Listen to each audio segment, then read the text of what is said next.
UK/3 counties. BBC Three Counties Radio, first for news.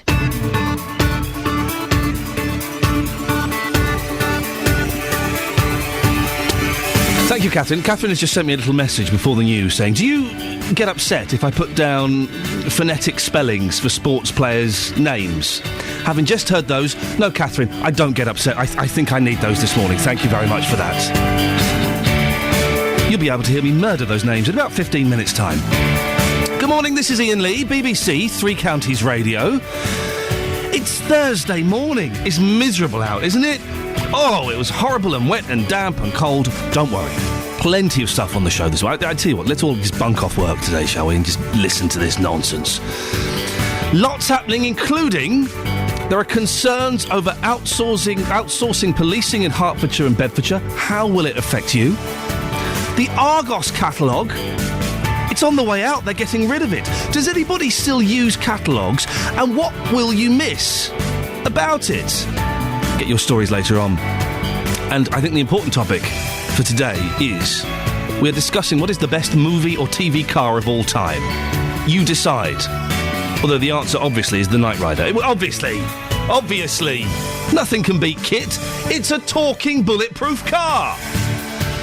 Lots of ways you can get in touch.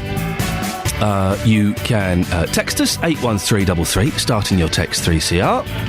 You can tweet us at Iain Lee or at BBC3CR. But the best way, and this is the way we want to do these things, is can you give us a call?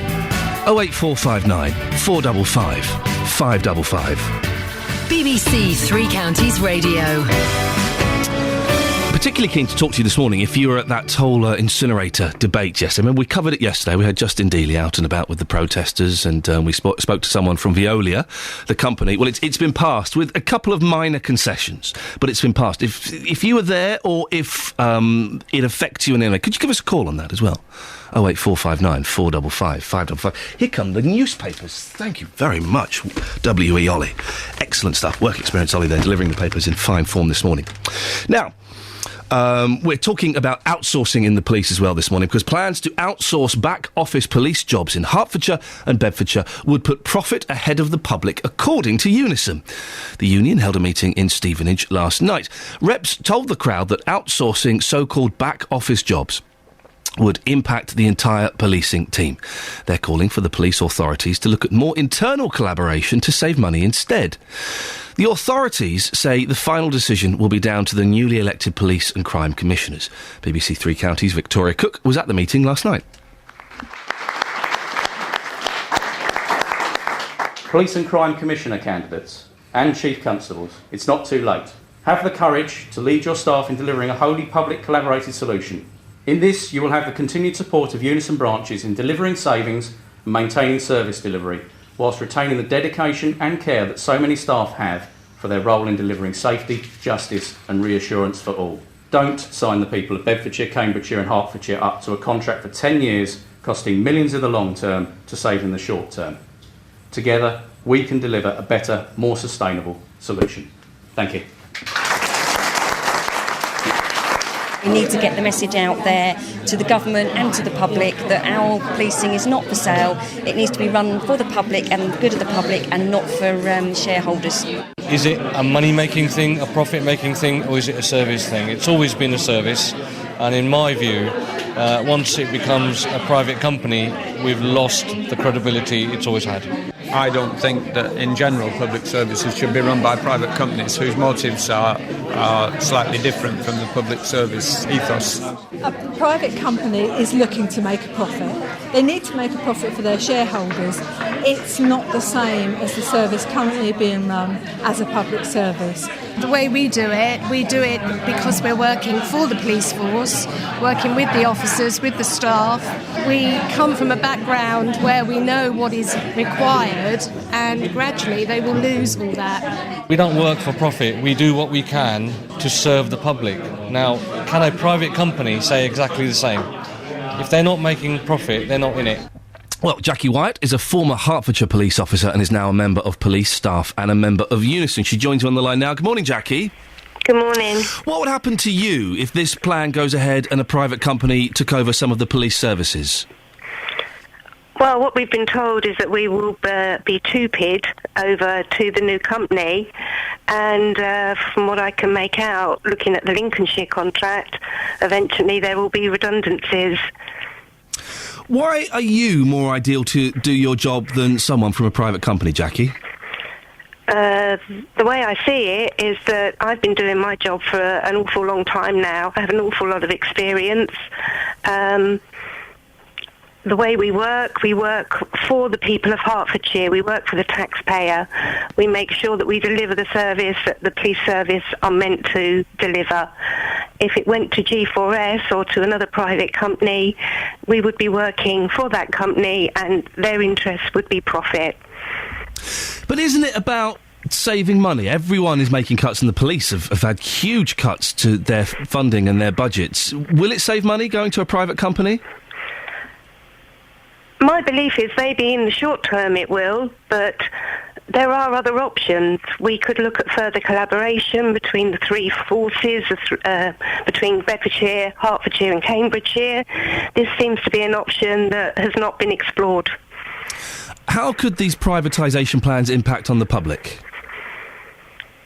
I think eventually what will happen, what is seen as a cheaper option will not be a cheaper option in the long run. And the service that we deliver now will gradually be eroded away. Do you think there will be an impact on public safety? Maybe not in the short term, but yes, in the long term. So you think that in the long term, public safety could be affected adversely by getting in a private team to work on this? Yes, I do. I do believe that. I believe that the support that we give to the police officers through the roles that we perform, gradually all this will be eroded away, and the support that they need will adversely affect their jobs as well. In what way will the public be? In what way will public safety be put at risk? What will they end up? Will there be more paperwork and less policing? How will this work? Yes, well, the roles that we perform at the moment, they're not going to go away. The things that we do will still need to be done, and if we're not there to do them, because once we go to these private companies, all they're going to be interested in is the profit that they make, so eventually they will try to do them cheaper. These jobs will not get done. It will be down to the police officers to perform them. Jackie White, thank you very much. Jackie White, former Hertfordshire police officer, now a member of police staff and a member of Unison. What do you think? Does it worry you that a lot of this stuff might be outsourced to a private company? Or do you think that we need to make cuts and we need to save money? 08459 455 555. Never known a girl like you before. Now just like in a song from days of yore, here you come a knocking, knocking on my door. And I've never met a girl like you before.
Bit of Edwin Collins, A Girl Like You. This is Iain Lee, BBC Three Counties Radio. You can give us a call this morning. I want to know the best movie and TV car. And also, it's the end of the Argos catalogue. They're going. 2 questions. Does anybody still use catalogues to shop? Do you still use catalogues to shop? Really? And what will you miss about the Argos catalogue? I used to... times were hard when I was a kid, and we used to play games with the Argos catalogue. I'll tell you about that a bit later on. Do give us a call. Let's go over now, though, to the travel centre and get the news from Sophie. Beds, Hearts and Bucks Travel. BBC Three Counties Radio. Well, no major problems to update you with at the moment. Looks like it's all moving fairly nicely out there on the whole. Looking good on the motorways across the area, and the usual delays not yet beginning to creep in. Looks like it's all moving fairly nicely on the sensors. London Midland services, though, do still have a revised service running. That's all due to a shortage of train staff at the moment. Now, it's mainly on services a little bit further up around Birmingham New Street and Liverpool Lime Street, but they will be heading down towards us as well. So if trains are late, this may be why, so do check before you travel. There's more in 15 minutes. Thank you very much, Sophie. Good morning, it's 6:15. It's Thursday the 25th of October. These are your headlines this morning on BBC Three Counties Radio. The union Unison met last night to discuss plans to outsource back-office police jobs in Hertfordshire and Bedfordshire, which they say would put profits ahead of the public. A Hertfordshire pensioner has been found guilty of child sex abuse, including rape, dating back 63 years. In sport, Manchester City lost 3-1 to Ajax and Arsenal lost 2-0 to Schalke. We'll have a full weather bulletin shortly. And coming up, yesterday we told you about a protest taking place against plans to build a controversial waste incinerator near Hatfield House. Well, the plans have been approved by Hertfordshire County Council. We'll hear reaction to this news before 6:30 this morning. BBC Three Counties Radio. Every weekday afternoon from 3, Roberto Perroni. Berkhamsted Castle has come under attack from badgers. The animals have been digging up huge amounts of turf there, and English Heritage has been forced to tape most of it off. Roberto Perroni. How long has this attack been going on for? Well, I don't know if it is badgers. It really is most odd. I mean, it could even be little green men from outer space. Steady on there, John. Roberto Perroni. Weekdays from 3 on BBC Three Counties Radio. 08459 455 555. Justin Dealey is out and about, and as always, he's a man full of mystery. Justin, where are you and where are you going? What's happening? Yes, good morning, Ian. You're talking about movie cars this morning. Movie cars. Movie cars. James Bond's Aston Martin DB5 has been named the #1 movie car, but in second place, it's the DeLorean from Back to the Future. What a cool car that was. I'm going to be meeting Chris from Milton Keynes, who has a DeLorean. Wow. He's had one for 11 years. What's it like having one? Do people wave at him when he's going down the street? But also, what happens when it goes wrong? Because they stopped making them years ago. Yeah, they weren't very good cars, were they? What about the parts? So I'm off to meet Chris, and you'll hear me live with Chris before 7 o'clock. Justin, could I ask a favour? Yes. Yeah, could you stop playing your own beds, please? It's confusing. Why is it confusing? This is the theme tune from Back to the Future. I know exactly what it is. Turn it off. Okay. And don't do it again, all right? Thanks. Speak to you later on. Unbelievable. He's just trying to big up his part, for goodness sakes. What is the best car in any TV or movie? TV show or movie? I tell you, it's Knight Rider, isn't it? I can't believe Knight Rider is not #1. 08459 455 555. Helen from Milton Keynes. Oh, you're such a girl. Shall I even read this text out? The best TV movie car? It's Herbie, of course. For goodness sake, that doesn't even count. Herbie doesn't count. It's a comedy car. This is serious business, Helen. For goodness sakes, focus. Thank you. I can feel it coming in the air tonight. Oh Lord, and I've been waiting for this moment for all my life. Oh Lord, can you feel it coming in the air tonight? Oh Lord, oh Lord.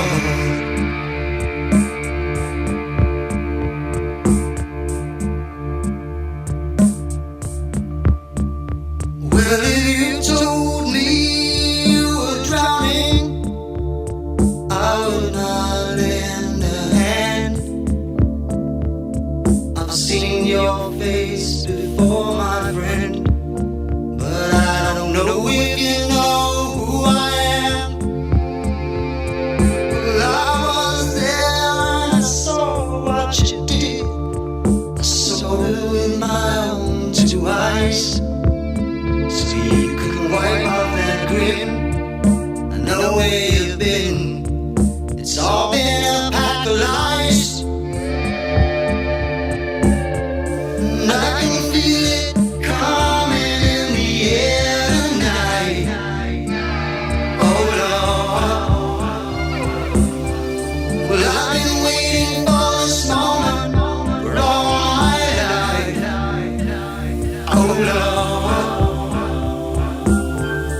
I can feel it coming in the air tonight. Oh Lord.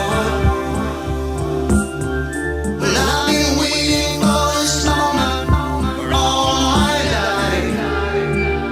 Oh Lord, oh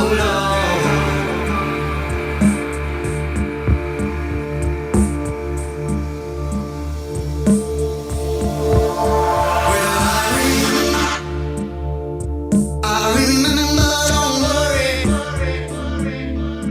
How could I ever forget? It's the first time, the last time we ever met.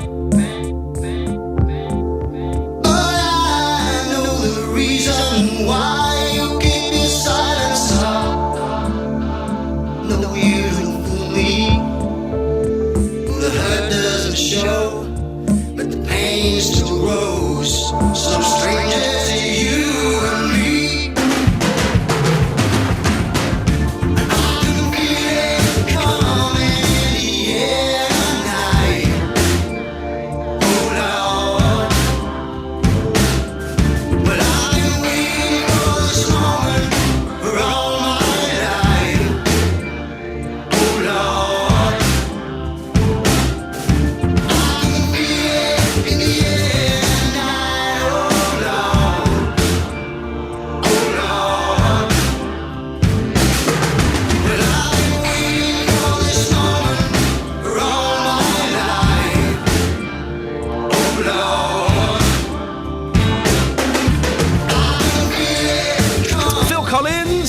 In the air tonight, 08459 455 555.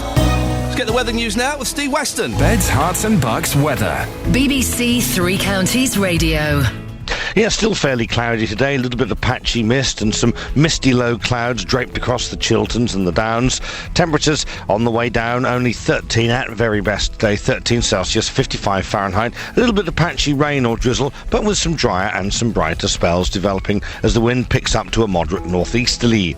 Tonight, mainly dry, any rain or drizzle clears up quite quickly, sort of late evening or the start of the night, and cloud breaking to leave some long clear spells. Winds are a moderate, then light northeasterly, and the lowest temperature a 3 Celsius, 37 Fahrenheit, perhaps a 2 through the Chilterns and the Downs, so touch of ground frost is likely tonight. Tomorrow, Friday, feeling chilly but mainly dry with sunny spells and patchy clouds. Saturday, a cold start, probably quite a frosty start to Saturday, but a mainly dry day with long sunny spells. Sunday, some bright spells with the cloud thickening up to bring in a little bit of showery rain later on. And Monday, rather cloudy, again a bit of showery rain for a time, but turning drier later on. And there's the autumnal forecast from me, Steve Weston. We're getting some great messages on the Facebook page. There are a couple of Facebook pages. Let me direct you to the BBC Three Counties one. Go to Facebook, go to the BBC Three Counties, and you can post up bits and pieces that we're talking about on the show there. A couple of on the best cars. Either Iain, says Paul, it's either the Monkey Mobile, that's a good car, the Monkey Mobile's a good car, the Batmobile, or the Monsters Dragula. I do remember that. Scott McGuinness, Starsky's Ford Gran Torino from Starsky and Hutch, the most inappropriate car for a plainclothes detective ever. Yeah, it was a little bit, wasn't it? You weren't going to stay hidden with that. We're looking for the best cars in TVs or TV shows or movies today. 08459 455 555. Yesterday we told you all about a protest taking place to build against plans to build a controversial waste incinerator near Hatfield House. Well, the plans have got the thumbs up. They've been approved by Hertfordshire County Council. The Veolia Group will process nearly 4 400,000 tonnes of waste every year at the plant. Protesters say this is a white elephant, unnecessary, too big and ugly. Hertfordshire County Council say the incinerator is needed to deal with the growing and costly waste problem. Councillor Brian Hammond, chair of the Development Control Committee, explained to our political reporter Paul Scoynes why it had been passed. To be absolutely simple, it was passed because 11 of our members, out of the 15, were convinced on the arguments in favour of the application. And I think that particularly they were mindful of the need for the county to manage its own waste. You know, we've been exporting waste to Bedford, to Cambridge, to North London, parts of Berkshire for so long that quite correctly we're under pressure to organise it ourselves within the county. And on the location of the site, I mean, we heard from the owners of Hatfield House, a Grade 1 listed property, the county's most popular tourist attraction, as we were told. This will be very visible from that site. I wouldn't agree it's very visible. I think the average tourist going to Hatfield House will not be looking at the sky as they're going around the house. Well, the owners did give a whole list of places where they were convinced not just the stacks but the plume would be visible from as well. But I'm not sure it'll be sufficiently visible or unattractive to put off the tourists. They'll be going around Hatfield House, and at some stage, if they choose to look in a certain direction, they will see it. That's Councillor Brian Hammond talking to our reporter Paul Scoynes. Well, the Welwyn-Hatfield MP and chairman of the Conservative Party, Grant Shapps, says he'll try and get the decision referred to the government's inspectors, and there is talk of a judicial review from protesters. Now, if you were listening to the show yesterday, you would hopefully have heard Roy Nichol talking to our reporter Justin Dealey. He was angry. He was very angry. Well, Roy's on the line now. Morning, Roy. Good morning. How are you feeling this morning? Angry. Very angry. I mean, this thing is not small. It's huge. The inside can take a 12-storey block of flats, a few of them. I mean, with the stack, they're talking about the stack and the plume. They put it in it's 1,000 feet when the top of the plume. I mean, you can deploy a parachute at that height. It is a monstrous building, and they're going to put it in this fantastic place where I live, and on the doorsteps of people. I mean, next door is a school for handicapped children, and to try and hide it, they're going to put a prison wall round it. Can you imagine, like, poor children who've got disabilities, they're now going to have to go to a prison wall to get in, to in attempt to try and hide it. They've only got to look up. It is just huge. It's going to be just a blot on the landscape. Roy, what happened at the meeting yesterday? How did that go? It was great. There were fantastic speakers, eloquent speakers that put over their point, told exactly what it was going to be like, and then they brought on the comedians from Viola, and the whole place erupted. I mean, I don't know if you've ever been to one of these meetings, but you've got to sit on your hands and keep your mouth shut, or you're evicted. Someone almost got chucked out, didn't they, for heckling? Oh, yeah. I mean, it got so laughably bad with the stories of how tiny this thing was. I mean, and they've given us pictures that was obviously done. Photoshop doesn't come near it. I mean, it was done by genius. Roy, listen, you're not convinced. We had a lot of people yesterday saying that the rubbish has to go somewhere. What do you suggest is done with the rubbish then? Okay, look, if you're going to build an incinerator, which I don't agree with, because we are actually managing our own waste, this incinerator is going to be so big that we Hertford, all of Hertford, could never keep it going. We're going to have to import rubbish to keep it going, right? So now the council's in the rubbish burning business. Listen, Roy, we're running out of time, and I appreciate you coming on. We've got Grant Shapps, the Conservative MP for Welwyn-Hatfield, coming on after 7 o'clock. Is there anything you want to say to him? No, the guy is talking. He knows how bad this is. He's a sensible bloke. I forget my politics. They're all talking the same thing. This is going to blight not just us.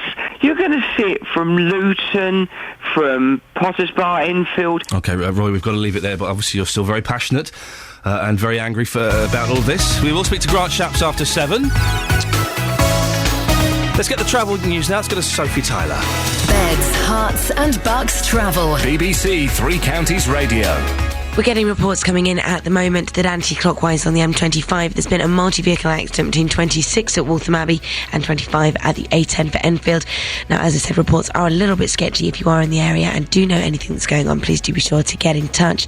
Now, don't forget as well that there is a replacement bus service running on London Midland services between Watford Junction and St Albans Abbey following the earlier staff shortages.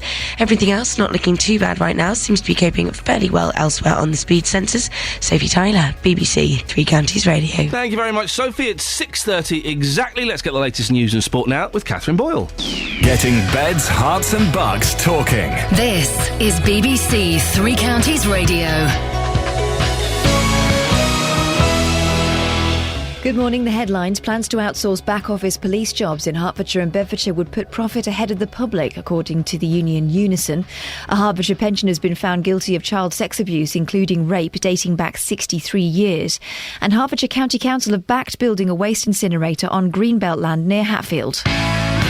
Beds, hearts and bucks sport. BBC Three Counties Radio. Manchester City's chances of reaching the knockout phase of the Champions League are hanging by a thread after another defeat, this time 3-1 away to Ajax. Roberto Mancini's men took the lead in Amsterdam through Samir Nasri, but the home side came from behind to claim their first win of the group stages and send City bottom of Group D.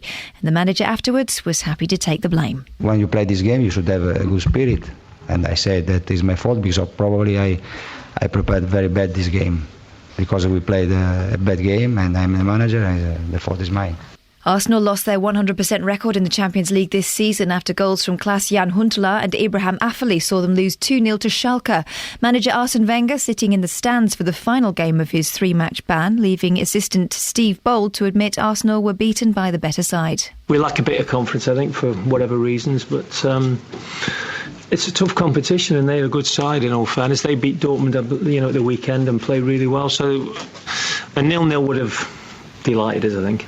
Rio and Anton Ferdinand have released a statement saying they've been left disappointed by the FA and PFA's action in combating racism over the last year, but do praise the Kick It Out campaign, who've said in response that they welcome the statement, as does the PFA Chief Executive Gordon Taylor. I'm pleased at the statement, particularly with the comments about Kick It Out, because they have done a lot of good work and they don't deserve to be criticised. The process went on far too long. The game has got to have the confidence to deal with these issues much more quickly, efficiently and transparently. Looking ahead to the Europa League this evening, Liverpool host Russian side Anzi at Anfield, Newcastle host Club Bruges and Tottenham are at NK Maribor. That's your latest news and sport. More from me in half an hour. Thank you very much. Beds, hearts and bucks. This is Iain Lee on BBC Three Counties Radio. Plenty coming up before 7 o'clock, including people living in one part of Luton, say they're living in fear because of prostitution and crime. We shall reveal where shortly.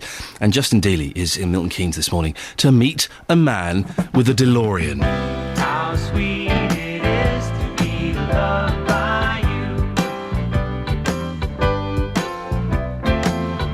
How sweet it is to be loved by you. I needed the shelter of someone's arms. There you were. I needed someone to understand my ups and downs. There you were. With sweet love and devotion, deeply touching my emotion. I want to stop and thank you, baby. I want to stop and thank you, baby. Yes, I do.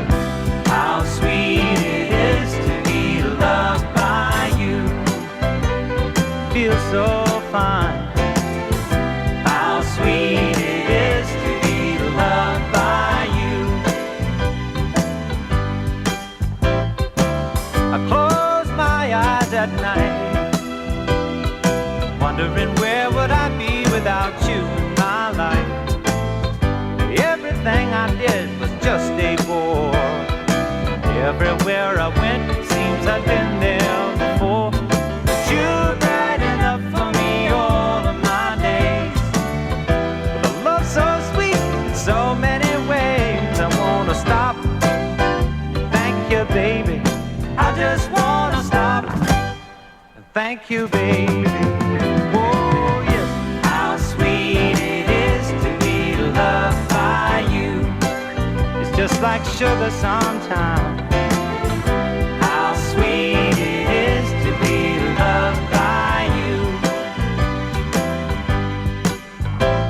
Whoa, yeah.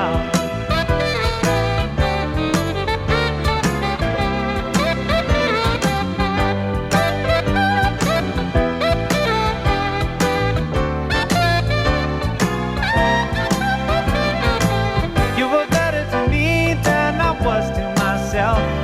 For me, there's you, and there ain't nobody else. I wanna stop and thank you, baby. I just wanna stop and thank you, baby.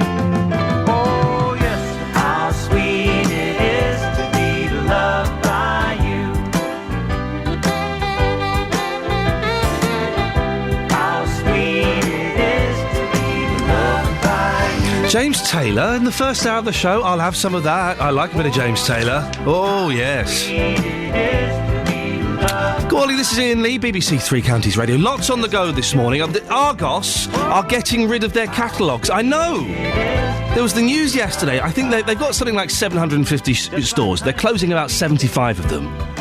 I'm guessing things aren't great. And they're getting rid of their catalogues.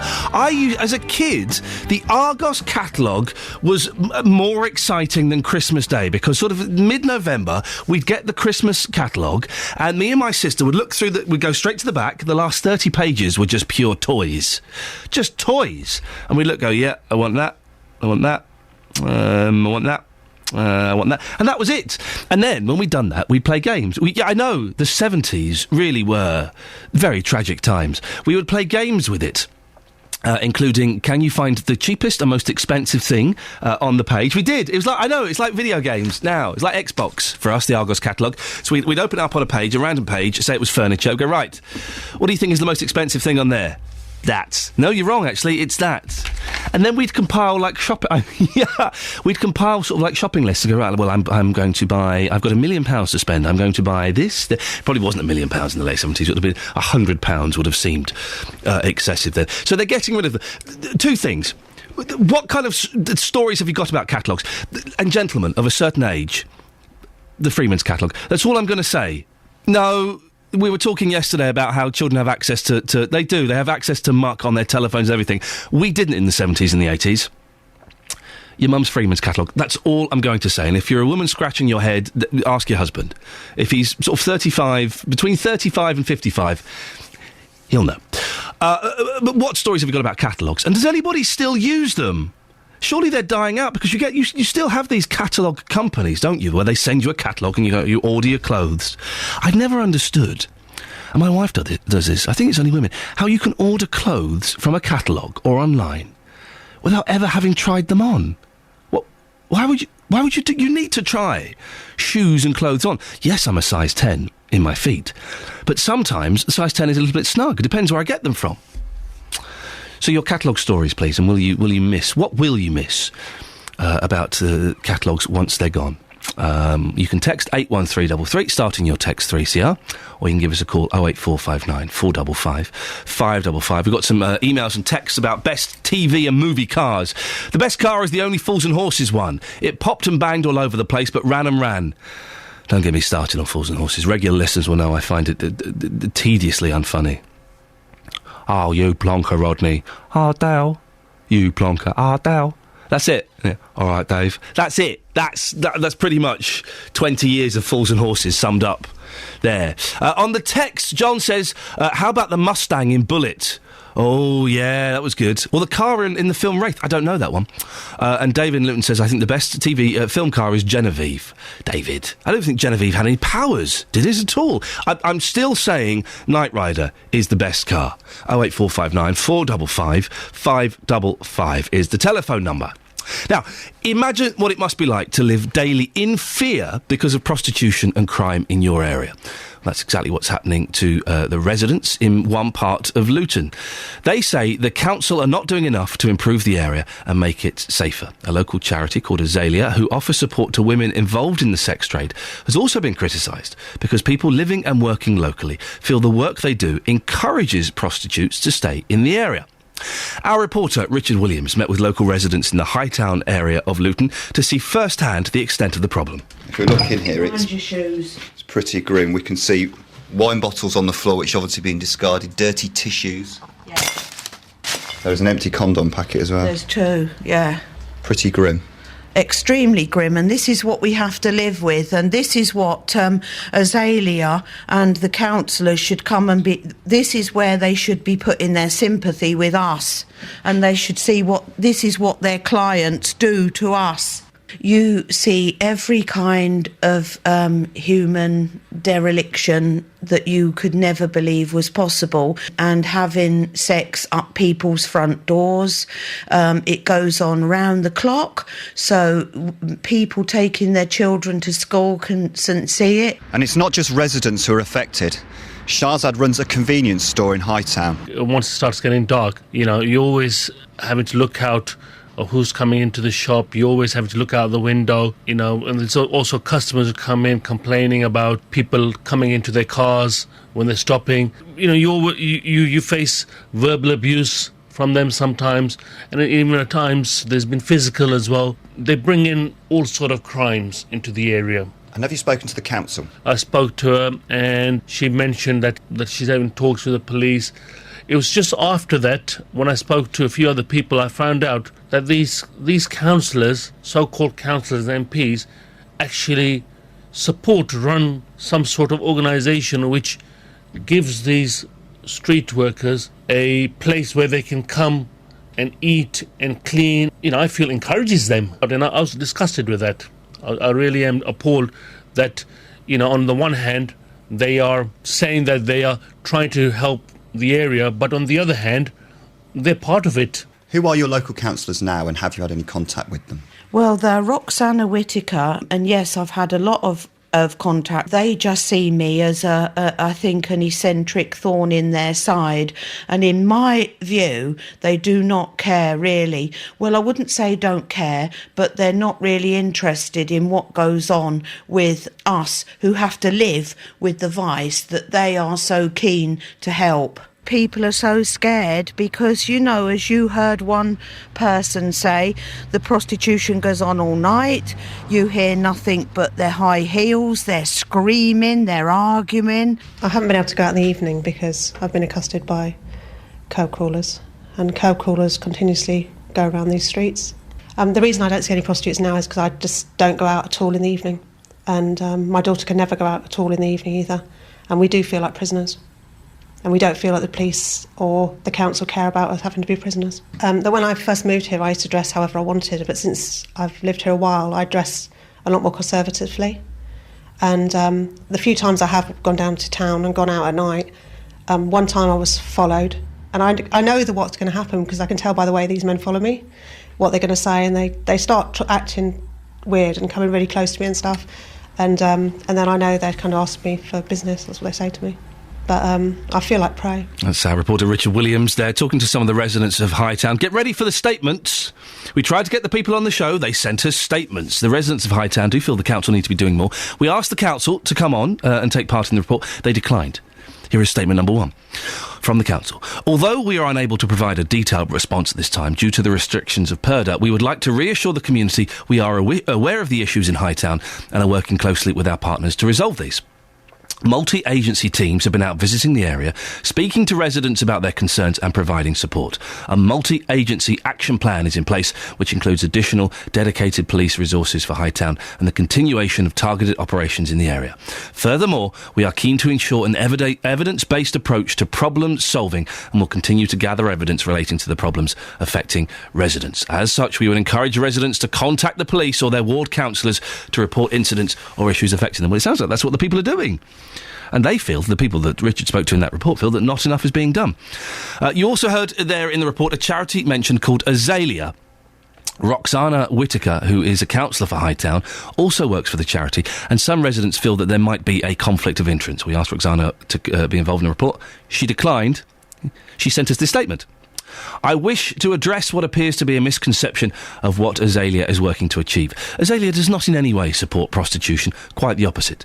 Azalea is completely opposed to prostitution and over the last year has supported 7 local sex workers in exiting the industry. I feel strongly that my work with the group complements my role as a local councillor in helping to improve the quality of life for everyone in Hightown. If you're affected by this, can you give us a call? Let's know your story. Maybe you live in Hightown. Or near it, or maybe you live in another area in Beds, Herts and Bucks, which is plagued by the same problems. Prostitutes, drug users, crime, and you don't feel that you're being listened to by the local council, by the local police. Pretty grotty, isn't it? That woman at the end of the report won't let her daughter out. She doesn't go out at night herself, and she dresses differently because people will come up to her propositioning her for sex. Can't be great, can it? 08459 455 555. 6:45. Travel news now with Sophie Tyler. Beds, Herts and Bucks travel. BBC Three Counties Radio. Anti-clockwise on the M25, we're still getting reports of queuing traffic following a multi-vehicle accident. Now it's between junction 25 at the A10 for Enfield and 24 at Potters Bar. Congestion is already back to 26 at Waltham Abbey. Everything else actually not looking too bad right now. Seems to be coping fairly nicely on the speed sensors. The rest of the motorways looking good, and the usual trouble areas not yet causing it too much of a problem. Trains are still looking good as well. Sophie Tyler, BBC Three Counties Radio. Thank you, Sophie. Morning at 6:45. It's Thursday, the 25th of October. These are your headlines this morning on BBC Three Counties Radio. Plans to outsource back office police jobs in Hertfordshire and Bedfordshire would put profit ahead of the public, according to Unison. Hertfordshire County Council have backed building a waste incinerator on Greenbelt land in Hatfield. In sport, Manchester City lost 3-1 to Ajax and Arsenal lost 2-0 to Schalke in the Champions League last night. Your weather today for Beds, Herts and Bucks, staying mostly cloudy with some patchy rain or drizzle and a top temperature of 13 degrees. Coming up, the nation's favourite movie cars of all time have been revealed today. Our reporter Justin Dealey is out in Milton Keynes and will be meeting a man who owns a DeLorean. BBC Three Counties Radio. Every Monday to Saturday from 12, Nick Coffer. The fact that the Red Arrows are a British institution, where does that come from? It's been built up over, almost 50 years now. Nick Coffer. The image of the Red Arrows, for me, it is the Jubilee, it is the football matches, it is the Olympics this summer, and these are good memories. Hearing the reaction of the people as they see the Reds come up the Mall, that just makes the job worthwhile. Hugely. Nick Coffer, Monday to Saturday from 12 on BBC Three Counties Radio. 08459 455 555. We've had a couple of tweets about the catalogues. The Argos catalogue is on the way out. And Fran, on Twitter, she must be of a similar age to me, because she says, how are my kids going to make their Christmas lists with no catalogue? That's how it's done, isn't it? You sit down with the catalogue. And I will read this out. This is from DF118. I will read this out and then we'll move on. The bra and pants section of the catalogue was the only porn we could get in the 70s. And you didn't have to hide it under a brick. Well, there we go. That cleared up. If you don't know what that's a reference to, then you should listen back to yesterday's show. Jonathan Vernon Smith was very revealing about his growing up. Angels watching over me with smiles upon their face. 'Cause I have made it through this far in an unforgiving place. It feels sometimes this is too steep for a girl like me to climb. But I must knock those thoughts right down. I do it in my own time. I don't care. I'm halfway there. On a road that leads me straight to who knows where.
JVS reference to hiding something under a brick.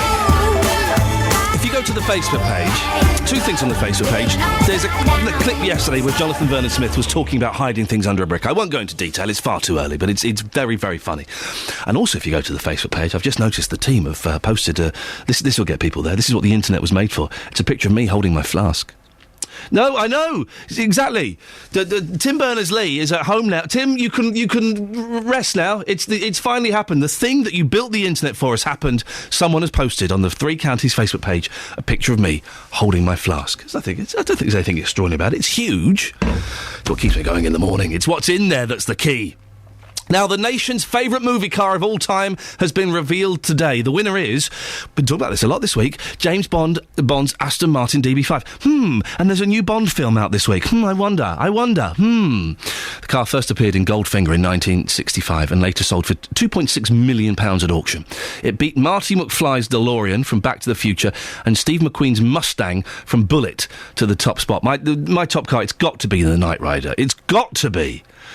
What's yours? 08459 455 555. Well, our reporter Justin Dealey is in the presence of a pretty impressive car himself now. Justin, whereabouts are you and what have you got there? Ian, I tell you what, this is absolutely incredible. I am in Milton Keynes this morning and I'm with Chris Hawes, who has got a DeLorean. Fantastic. It is absolutely unbelievable. Chris, welcome to the programme. You've had this incredible car for 11 years. That's right. And you have got a world exclusive for us. Tell us about this world exclusive. Yes, it's got the world's first factory fit flux capacitor, which has only just been installed. No one else knows about it yet, and this is an exclusive to BBC Three Counties Radio. So this is the first time you've told anybody on this planet about this? Absolutely, that's the case, apart from my wife. Obviously. So how much did it cost? What, the car or the flux? Well, both. Well, the car I bought 11 years ago, and luckily DeLorean prices have gone up quite a bit, and that's partly because of people my age growing up, getting successful in their careers and being in a position where they can buy the cars. There's only a certain number of cars out there, so that's driven the prices up, maybe £5,000 to £6,000 in the time I've had it. I paid $11,500 for it 11 years ago, and a car in the condition it was then now would be going for about $16,000 to $17,000. Wow. So a good left-hander is about 25 grand's worth. And what about the flux? Well, it's mostly hand-built. I bought the board and the flux parts from a vendor in the States who actually makes full-scale Back to the Future replicas. He's an actual NASA engineer who's retired, so he does that now for a living, and I just contacted him saying, can I buy just the board from him, because I wanted to make my own custom enclosure for it. Justin, sorry to interrupt for a second, if I may. I should tell the listeners here that my producer, Laura, is the biggest... Oh, huge. Biggest Back to the Future fangirl there is, and genuinely, you know, she's literally dancing around the studio, and she's writing, like, a dozen really geeky questions on my screen. I will ask one, Laura. She wants for non-fans of Back to the Future, Justin, could you ask your guest there, what does the flux capacitor do? Yes. Okay, for anybody who's not seen Back to the Future, I'm sure most people have, but what does the flux capacitor do? Okay, the flux capacitor... Get it right, Justin. Yes, okay.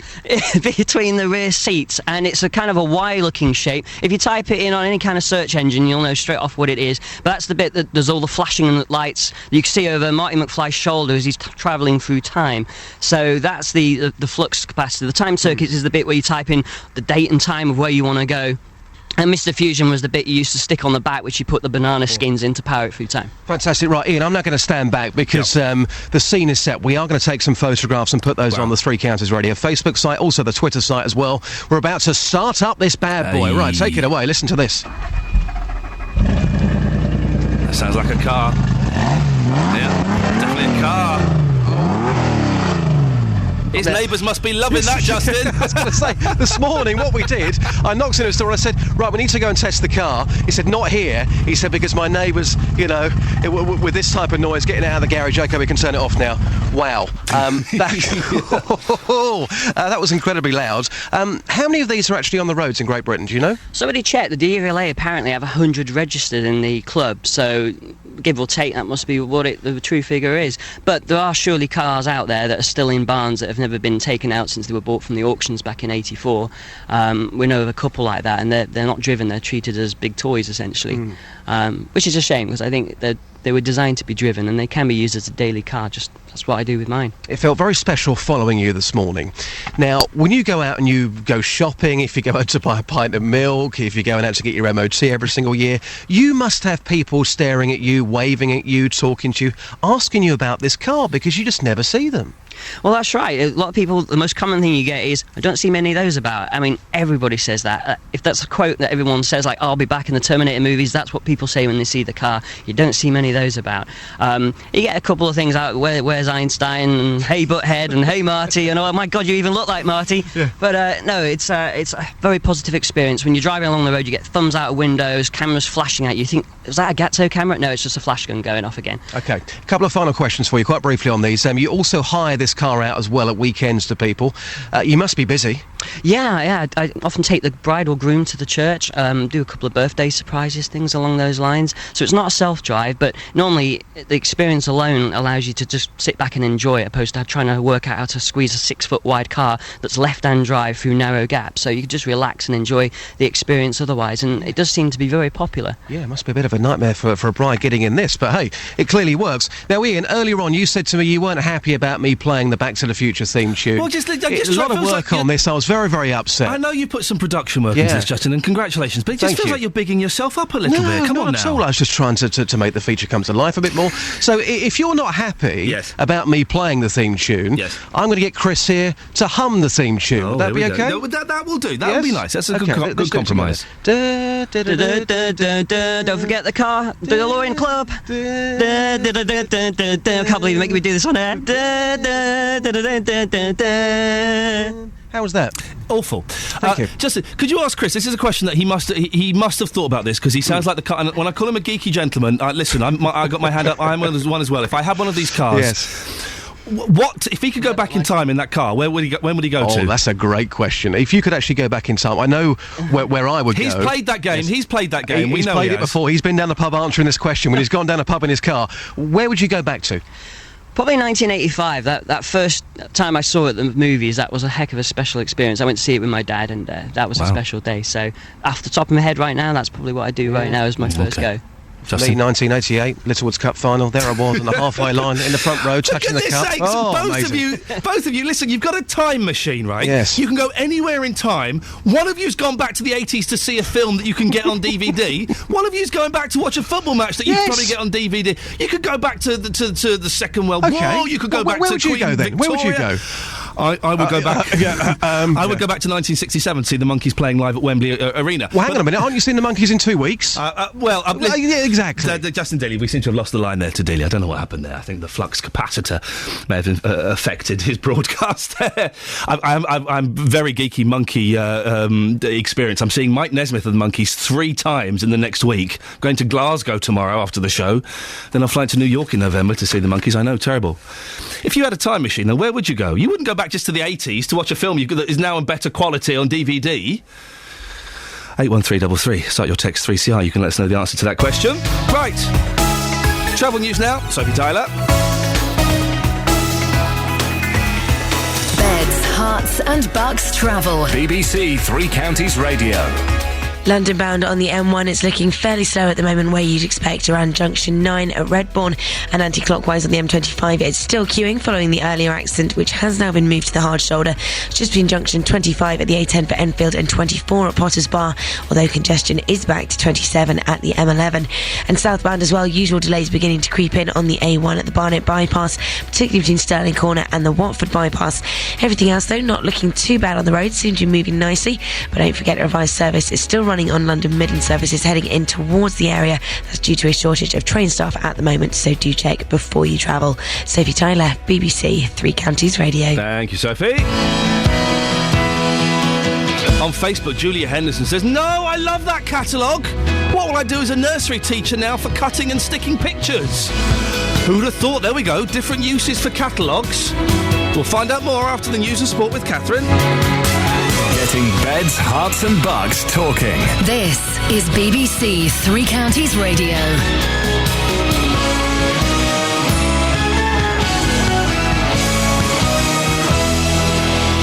Good morning. morning, it's 7 o'clock. The headlines. Union warns against police privatisation, green light for Hatfield incinerator, and new council homes for Dacorum. BBC Three Counties Radio. Outsourcing back office police jobs in Hertfordshire and Bedfordshire would put profit ahead of the public. That's according to the union Unison, who met last night to discuss the police authority's money-saving scheme.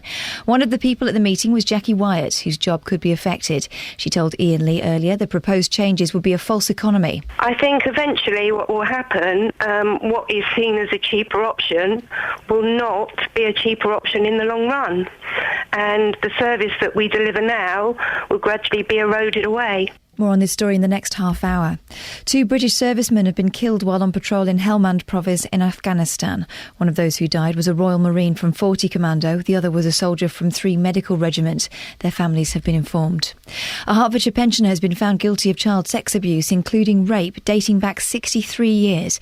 In what's believed to be one of the oldest criminal cases in UK legal history, 78-year-old Reginald Davis has been found guilty of 13 offences committed in Wales between 1949 and 1973. The former serviceman was arrested last July in Australia and has since been living in Sawbridgeworth. He'll be sentenced tomorrow. Hertfordshire County Council have backed building a waste incinerator on Greenbelt land in Hatfield.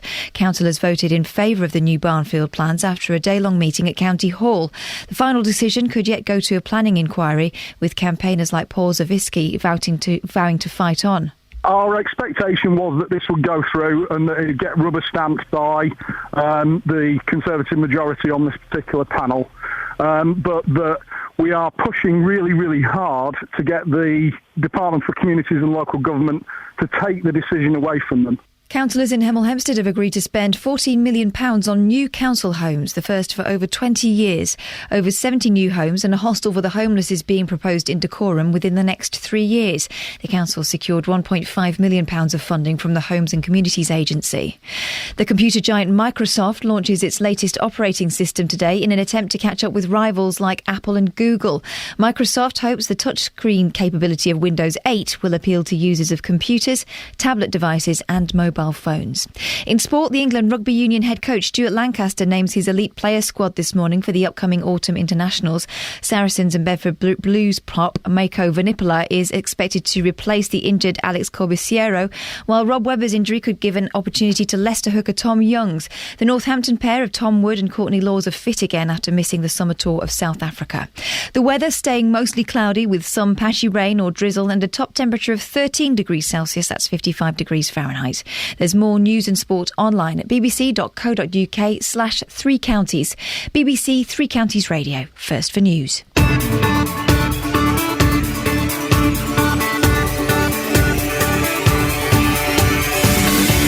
Good morning, this is Iain Lee, BBC Three Counties Radio. The serious and the not so serious, I think, is it's fair to say, is being covered this morning. All of it we could do with your input on, please. I'll give out the contact details in a little bit.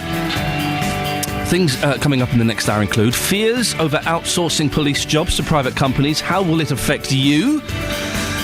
Plans for an incinerator in Hatfield. We talked about this yesterday. They've been approved. Well, in Hatfield, MP Grant Shapps joins me on the show in the next half an hour. And it's the end of the road for the Argos catalogue. It's on its way out. They're getting rid of it slowly. Can we come up with different uses for catalogues? What did you use yours for? And also, we're looking for the best car ever in TV and films. Apparently, it's James Bond's Aston Martin. The week that the new James Bond film comes out, I wonder. For me, it's Knight Rider, Kit. So iconic. What's yours? You can email 3cr@bbc.co.uk. You can text 81333, starting your text 3CR, or you can give us a call. That's the best way. Get your voice heard. Then if we disagree, we can have a little argument. I like the arguments. I'm not necessarily an argumentative person, but I think it's a good thing to wake up with. A little bit of a sparring, a verbal sparring. 08459 455 555. BBC Three Counties Radio. Now, Now, as you've heard, plans to outsource back-office police jobs in Hertfordshire and Bedfordshire would put profit ahead of the public, according to Unison. The union held a meeting in Stevenage last night. Reps told the crowd that outsourcing so-called back-office jobs would impact the entire policing team. They're calling for the police authorities to look at more internal collaboration to save money instead. The authorities say the final decision will be down to the newly elected police and crime commissioners. Our reporter Victoria Cook was at the meeting last night. Police and crime commissioner candidates and chief constables, it's not too late. Have the courage to lead your staff in delivering a wholly public collaborated solution. In this, you will have the continued support of Unison branches in delivering savings and maintaining service delivery, whilst retaining the dedication and care that so many staff have for their role in delivering safety, justice and reassurance for all. Don't sign the people of Bedfordshire, Cambridgeshire and Hertfordshire up to a contract for 10 years, costing millions in the long term to save in the short term. Together, we can deliver a better, more sustainable solution. Thank you. We need to get the message out there to the government and to the public that our policing is not for sale. It needs to be run for the public and the good of the public and not for shareholders. Is it a money-making thing, a profit-making thing, or is it a service thing? It's always been a service, and in my view, once it becomes a private company, we've lost the credibility it's always had. I don't think that, in general, public services should be run by private companies whose motives are slightly different from the public service ethos. A private company is looking to make a profit. They need to make a profit for their shareholders. It's not the same as the service currently being run as a public service. The way we do it because we're working for the police force, working with the officers, with the staff. We come from a background where we know what is required, and gradually they will lose all that. We don't work for profit, we do what we can to serve the public. Now, can a private company say exactly the same? If they're not making profit, they're not in it. Jim Mallon is from the Bedfordshire Police Federation. Morning, Jim. Morning, Ian. Privatisation of the police, or sections of it, is that a good way to save the police money? Well, not in my view. I mean, it's very simple for me, because accountability, as things stand, is to the public. But if we privatise certain elements of the back office functions, you're then accountable to shareholders, and it's fundamentally different for me. As things stand, Bedfordshire Police particularly has got a great performance record in terms of detected crime and recorded crime. That's not just the police officers who achieve that, Ian. The bulk of work is done behind the scenes. For example, with scenes of crime officers or crime pattern analysis officers who do a lot of work to help detectives and frontline police officers to achieve their goals in terms of detecting and recording crime. What are the main concerns with outsourcing jobs to a private company? Are you worried, Jim, that public safety will be put at risk? Well, potentially. I mean, it's two separate issues, Ian. But there's always potential for that, because, you know, if you privatise elements of the police service, you know, you're then looking to. It's about making money. It's not about protecting the public. And, you know, you don't know as things move forward with these long contracts that get signed. You know, what is the end game with this? Is it going to be people losing their jobs, from the various people in the back office? You know, because at the end of the day, the police service, as things stand, is being stripped, you know, right down to the bone. We've lost, since this coalition government actually took office, 6,778 police officers, as well as thousands of police staff. And my concern is, moving forward, you know, with streamlining particularly, will, you know, the likes of G4S, because they've been muted in the three counties, will they look to cut staff? Bear in mind the Olympic fiasco. Yeah, of course, everyone seems to have forgotten slightly the G4S were a bit of a laughing stock in that. Will the unions, ultimately this is going to be down to the new police and crime commissioners when they come in, will the unions be able to influence any decisions made by them at all? Well, I'd like to think so, because, you know, I think with the crime commissioners coming in, you know, in November the 15th, starting November the 22nd, they ought to give a voice to not only the Police Federation, but also Unison, you know, our colleagues, police staff, because, you know, if you've got open dialogue often you can get things done, and it's supportive to the staff. It makes people feel better about what they do if you show you actually value their work. Jim, budgets have been cut. We know that. Where would you make the cuts then? Where would you save the money? Well, I've mentioned this before to you, Ian. My view is we should be looking a lot more at the sort of estates that the police have. Small rural sessions they don't use particularly much. How much is that land worth, the buildings worth, this sort of thing, before we look to cuts, police staff and police officers. Jim Mallon, thank you very much, from the Bedfordshire Police Federation. On FM, AM and online. BBC Three Counties Radio. If you missed yesterday's show, it was a cracking show, and there was a lot of passion and anger, mainly about this next story, because we told you about the protest taking place against plans to build a controversial waste incinerator near Hatfield House. The plans yesterday were approved by Hertfordshire County Council. The Veolia Group will process nearly 400,000 tonnes of waste every year at the plant. Protesters say it's unnecessary, it's too big and it's ugly. Well, Hertfordshire County Council say the incinerator is needed to deal with the growing and costly waste problem. The Welwyn Hatfield MP and chairman of the Conservative Party is Grant Shapps. He joins me on the line now. Good morning, Grant. Morning. What do you think of yesterday's decision? Pretty bad. Not unexpected. Look, we've been fighting this incinerator for years, and I'm not surprised this is the decision these councillors at county came to. That was the advice they were getting from their officers. The problem is, it's fundamentally the wrong decision. Why is it the wrong decision, Grant? Because a lot of people are saying, hey, listen, we're recycling as much as we can, we need to make more energy. This ticks every box, doesn't it? Well, the interesting thing is, for example, recycling rates in Welwyn Hatfield have already exceeded the rates at which they thought they would be in about 2020. So since this incinerator has been planned, the recycling rates have already shot up locally, and that's going to be replicated across Hertfordshire. This is based on fundamentally flawed mathematics, but worse than that, the location at which they want to place this incinerator is right next to a special needs school. It means all the traffic will go past there and past my local residents. It's the wrong location, as well as their maths being faulty. We spoke to a lot of protesters yesterday. They're very angry, and I believe the meeting itself was quite heated. What have people been saying to you?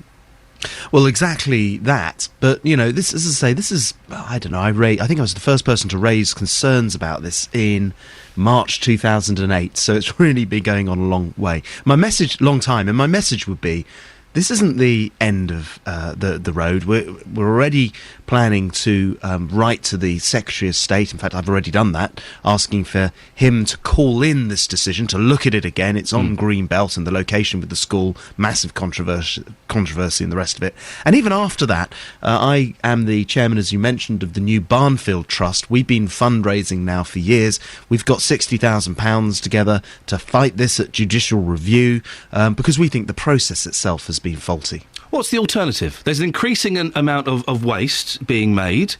What do you suggest we do with it? Well, sure. I mean, look, unlike some people, I'm not actually against energy from waste as a technology, and actually, nor were Labour, Conservatives, Lib Dems at a national level. My real concern is the location for this, and I offered to work with the waste incineration company and the county at a very early stage to say, look, let's find a location where this actually works. I would suggest it should be alongside a dual carriageway, for example, so the trucks, 380,000 tonnes of waste that they'll be bringing to the plant, can come and go very easily. Why didn't they go with that then? Why did they pick this site?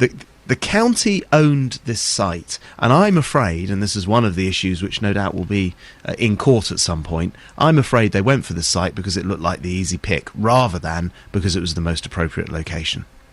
What happens next? What do you do next?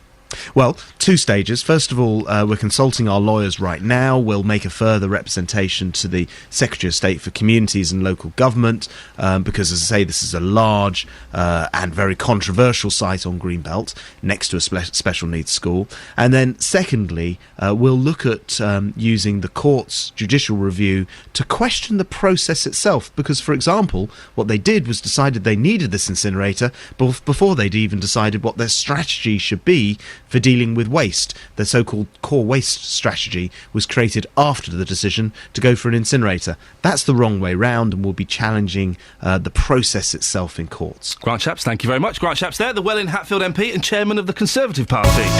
08459 455 555 if you want to talk about that or anything. Travel news now, Sophie Tyler. Beds, Hearts and Bucks travel. BBC Three Counties Radio. Still looking fairly busy at the moment, London bound on the M1, fairly slow around junction 9 at Redbourne there, and anti-clockwise on the M25. It's still looking a little bit tricky following the earlier accident, which has now been moved to the hard shoulder. Now it's just between junction 25 at Enfield and 24 at Potters Bar, but congestion is back to 27 at the M11. Now heading south on the A1, the Great North Road, we're getting reports that it's currently blocked with queuing traffic following an accident, a lorry and a car involved just before the Black Cat roundabout. Now everything else not actually looking too bad, seems to be moving fairly nicely out there on the sensors, and the trains also look to be running okay as well on the local live departure boards. Sophie Tyler, BBC Three Counties Radio. Thank you very much, Sophie. Good morning, it's 7:15. It's Thursday the 25th of October. These are your headlines this morning on BBC Three Counties Radio. Unison is hitting out at a police authority plans to outsource back office police jobs in Hertfordshire and Bedfordshire. The union says it would put profit ahead of the public. A Hertfordshire pensioner has been found guilty of child sex abuse, including rape, dating back 63 years. In sport, Bradley Wiggins says it's more than likely he'll sacrifice defending his Tour de France title to support teammate Chris Froome in the 2013 race. Full weather bulletin shortly with Steve Weston, and coming up, it's the 10th anniversary since the first British person travelled to Dignitas in Switzerland to die. Before 7:30, we'll hear from a local man who took his ex-wife back to Switzerland to end her life. BBC Three Counties Radio. It's been an amazing year for sport, with some of the biggest names collecting the world's greatest prizes. This is sensational riding here in the Olympic Games at London 2012. But every year, the BBC's Sports Personality of the Year recognises people who aren't stars, but have simply gone that extra mile. They've made their contribution for no reward, except the enjoyment of seeing sport flourish in their community. There are unsung heroes. Nominate yours now via our website at bbc.co.uk/sportsunsunghero and help us round off a remarkable year of sport in 2012. You're busy on the Twitter this morning, at Iain Lee or at BBC3CR. You can call in. It's better if you call in. I'll read out some tweets, but it's better if you call in. Scott has said, if I had a time machine, I'd go back to last night and ask Neil Young a question. Yeah, Neil Young was answering questions on Twitter. You don't know who the singer? No. OK. He didn't answer mine, Scott. I sent him a couple. He didn't answer mine. And Sean says, morning, Nick. My favourite TV car is also Kit, or the Starsky and Hutch car. Let's nip this Nick thing in the bud, shall we? We had this yesterday with a caller who thought I was called Nick. Let's just stop this nonsense before it goes any further. Bill from Hemel. Morning, Bill. Hello, Ian. It's me again from Hemel. We can't, like a bad smell, we can't shake you, but also like a bad smell, you're fascinating. Am I? Oh. I've got to cover about three things I've got to say. Go on then, I'll sit back, you do it. Right. Now, you're saying about the favourite cars. I think my favourite car of all time is old Columbo's car. What did Columbo drive?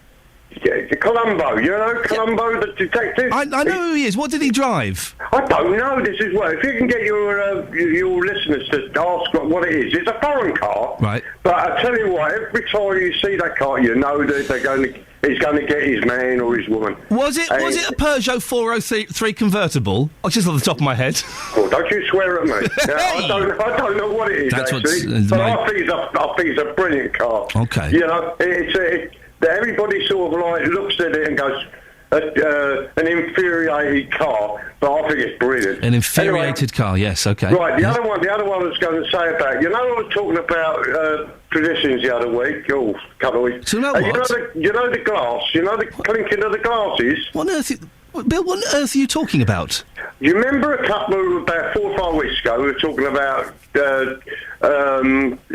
glasses being chinked? Cheers. Oh yes, okay. I do. Listen, I can barely remember what I did yesterday. We were asking where people clinking glasses and saying cheers came from. I've got to find out now. It's shaking the devil from below the glass.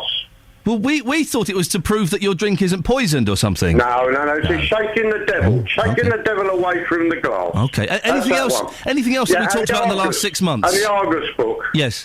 Oh, I tell you what, if they get rid of that, I'm gone. What? I don't know what to do. Why, Bill? Why is it so special to you? Because I always get all my bits and bobs from Argos, and they're very, very good people. The shop will still be going, but they're just slowly phasing the catalogue out. Oh, I hope they don't, because because I'm disabled, and I've got the book, and if I want something, I'll look at it and go, right, that's what I want, and I can get what I want. But if they put away with it, then I can't get anything. Well, I'm sure there are other disabled people that buy things without specifically using that catalogue. There must be other catalogues you could use, Bill. Well, I've never had a try of any other catalogues, but I always like that one. Do you not have a computer, Bill? No, I don't. No, I'm a disabled pensioner. I haven't got any of all these fangled things. These newfangled computers. No. Well, Bill, listen. I think they're going to be around for a little while. They're going, but they're going slowly. Yeah. Oh, crikey! Look what I could just see out the window. What? Oh, I've got a fox. Thanks very much for calling, Bill. Bill from Hemel.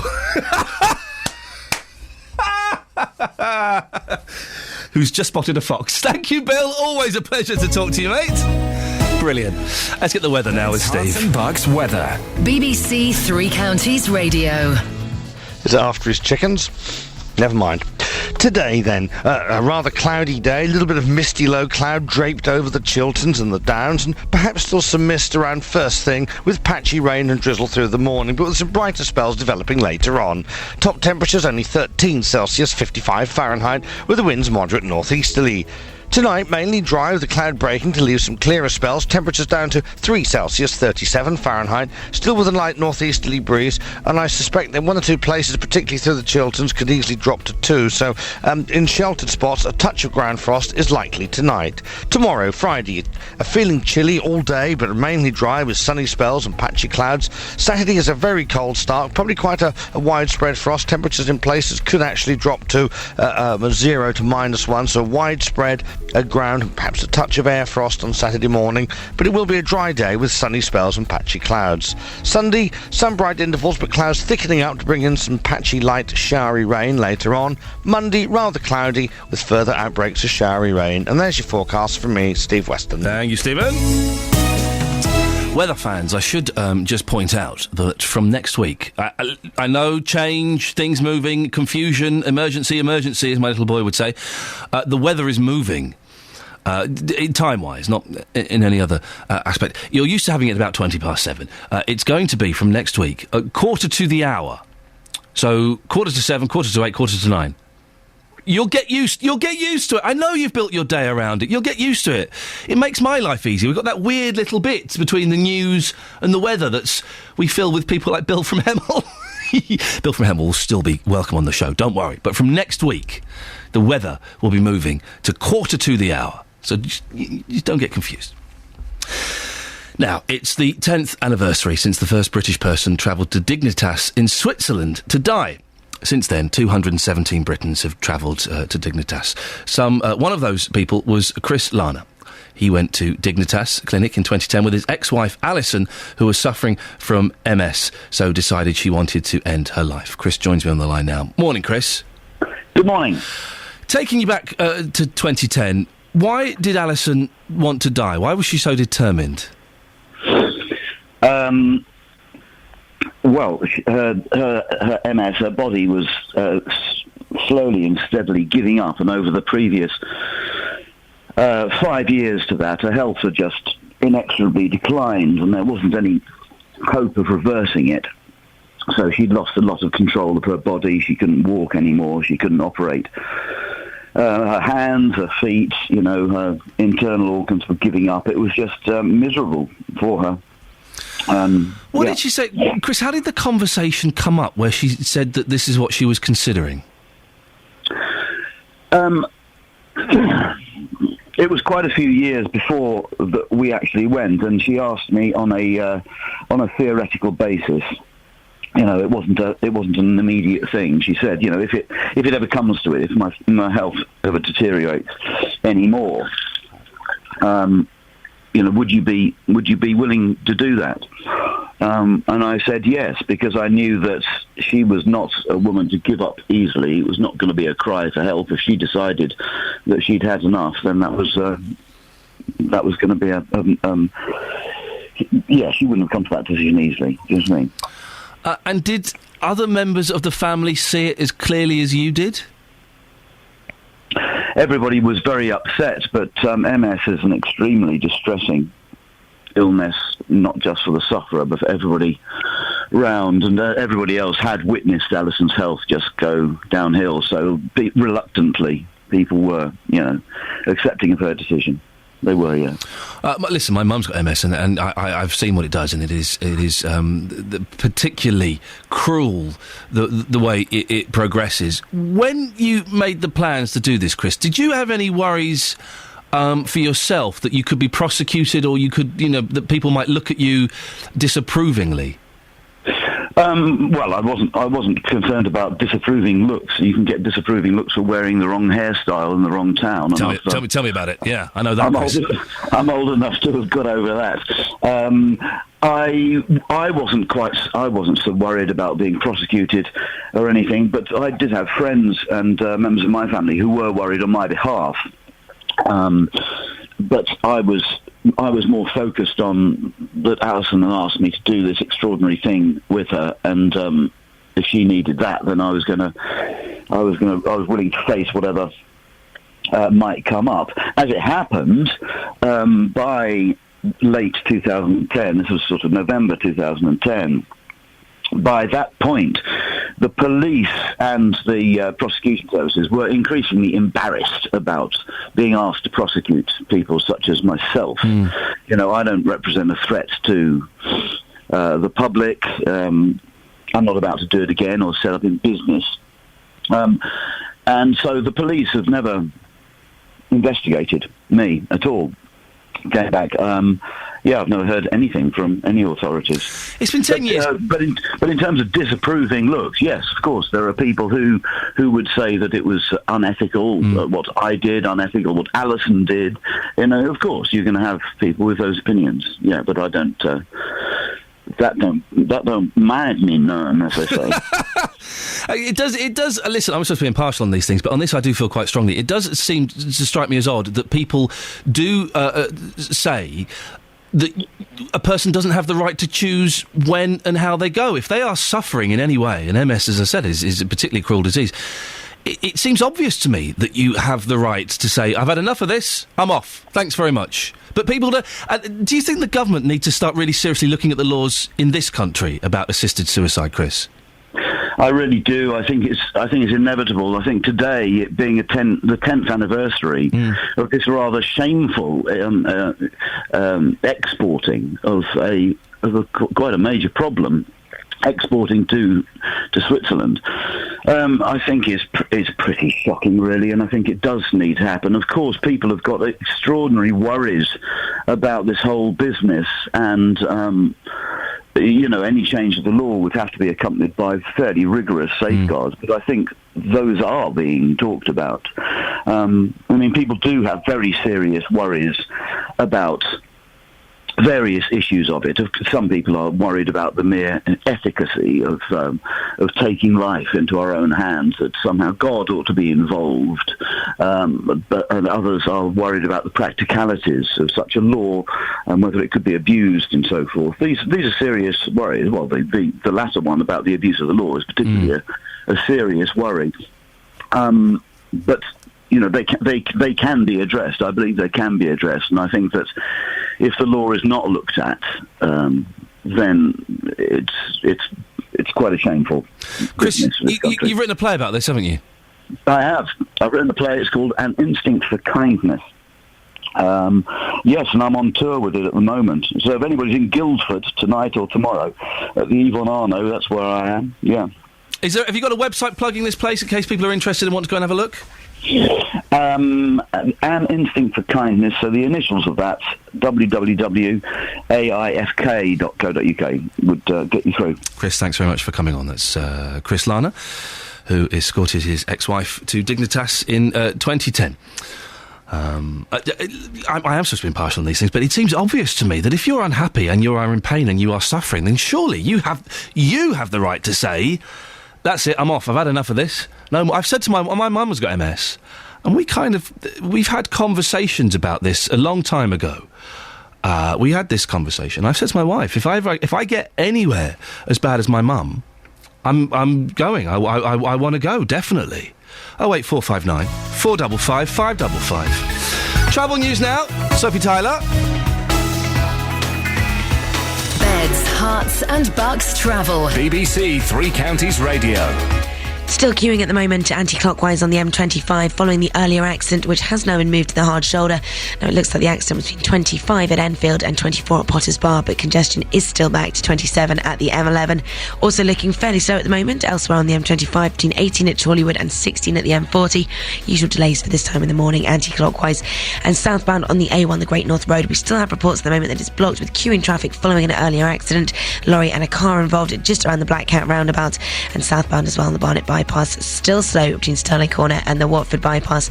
Now on the trains, it's still not looking too bad at the moment, seems to be coping fairly well out there. Everything else not looking too bad at all. Sophie Tyler, BBC Three Counties Radio. Thank you very much, Sophie. 08459 455 555. You've got a comment on what we just spoke about, or any of the things we're talking about this morning, and maybe we'll speak to you after the news with Catherine Boyle. Getting beds, hearts and bugs talking. This is BBC Three Counties Radio.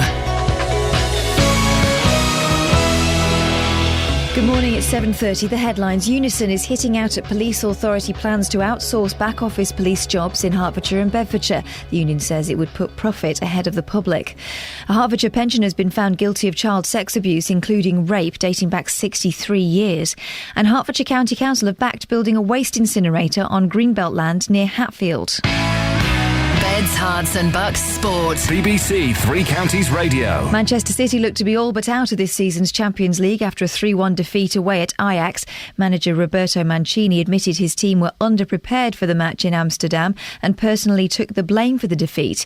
With 1 point from 3 matches, coach David Platt admits qualification isn't looking good. Mathematically, it's not impossible. There'll be no more slip-ups, that's for certain. I think you've got to win all 3 games now to get through. If we do win all 3 games, then we'd qualify, I think. But it's difficult to do that with going to Dortmund's not easy. Playing Real Madrid at home's not easy. Arsenal lost their first home Champions League group game to non-English opposition in 9 years as they slipped to a 2-0 defeat to Schalke. Arsenal are second in their group, with manager Arsene Wenger serving a touchline ban. Assistant Steve Bold took charge and admitted results and performances need to improve. Listen, we've got 9 points to play for, so wherever we get them points from, it doesn't matter, but I'm sure we'll perform a damn sight better next time. In the Europa League this evening, Liverpool host Russian side Anzi at Anfield, Newcastle host Club Bruges and Tottenham are at NK Maribor. Meanwhile, England's cricketers leave today for a training camp in Dubai ahead of their tour of India. Much of the build-up's focused on the return of batsman Kevin Peterson. Here's new Test captain Alistair Cook. Once the decision's made that we've got Kevin back in the team, we do have to draw a line, what's happened. A line in the sand, what's happened over the last couple of months. Look, I'm just delighted we've got a world-class player back. As a captain, I wanted our best players to be available because that's how we know we get our best results. And that's your latest from BBC Three Counties News and Sport. More from me at 8. Call 08459 455 555. 08459 455 555. BBC Three Counties Radio. Morning. This is Iain Lee, BBC Three Counties Radio. Do give us a call if you want to talk about any of the things. Coming up in the next half an hour, several supermarkets are putting the cost of petrol down by twopence. But on average, it's still £1.33 a litre. Is it becoming too expensive for you? £1.33, even after the... I see it very... I don't think I've seen it less than £1.37 recently. And even with the twopence off, that's £1.35. Some places, £1.42. You can stick that, sir. I shan't be paying that. 08459 455 555. Can we find in the 3 counties where is the cheapest, the most expensive petrol, please? What's the highest price? I don't want to know the name of the shop or the garage that's selling it. I just want to know the area. The highest and the lowest price petrol you've seen. 08459 455 555. Let's try and find some bargains today.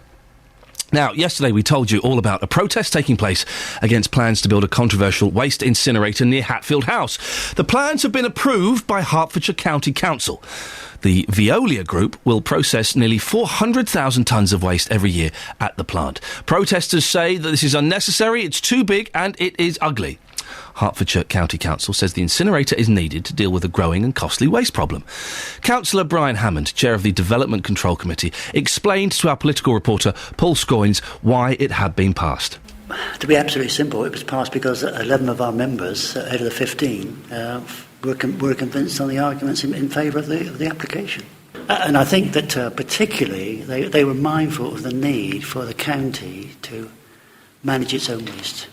You know, we've been exporting waste to Bedford, to Cambridge, to North London, parts of Berkshire for so long that quite correctly we're under pressure to organise it ourselves within the county. And on the location of the site, I mean, we heard from the owners of Hatfield House, a Grade 1 listed property, the county's most popular tourist attraction, as we were told.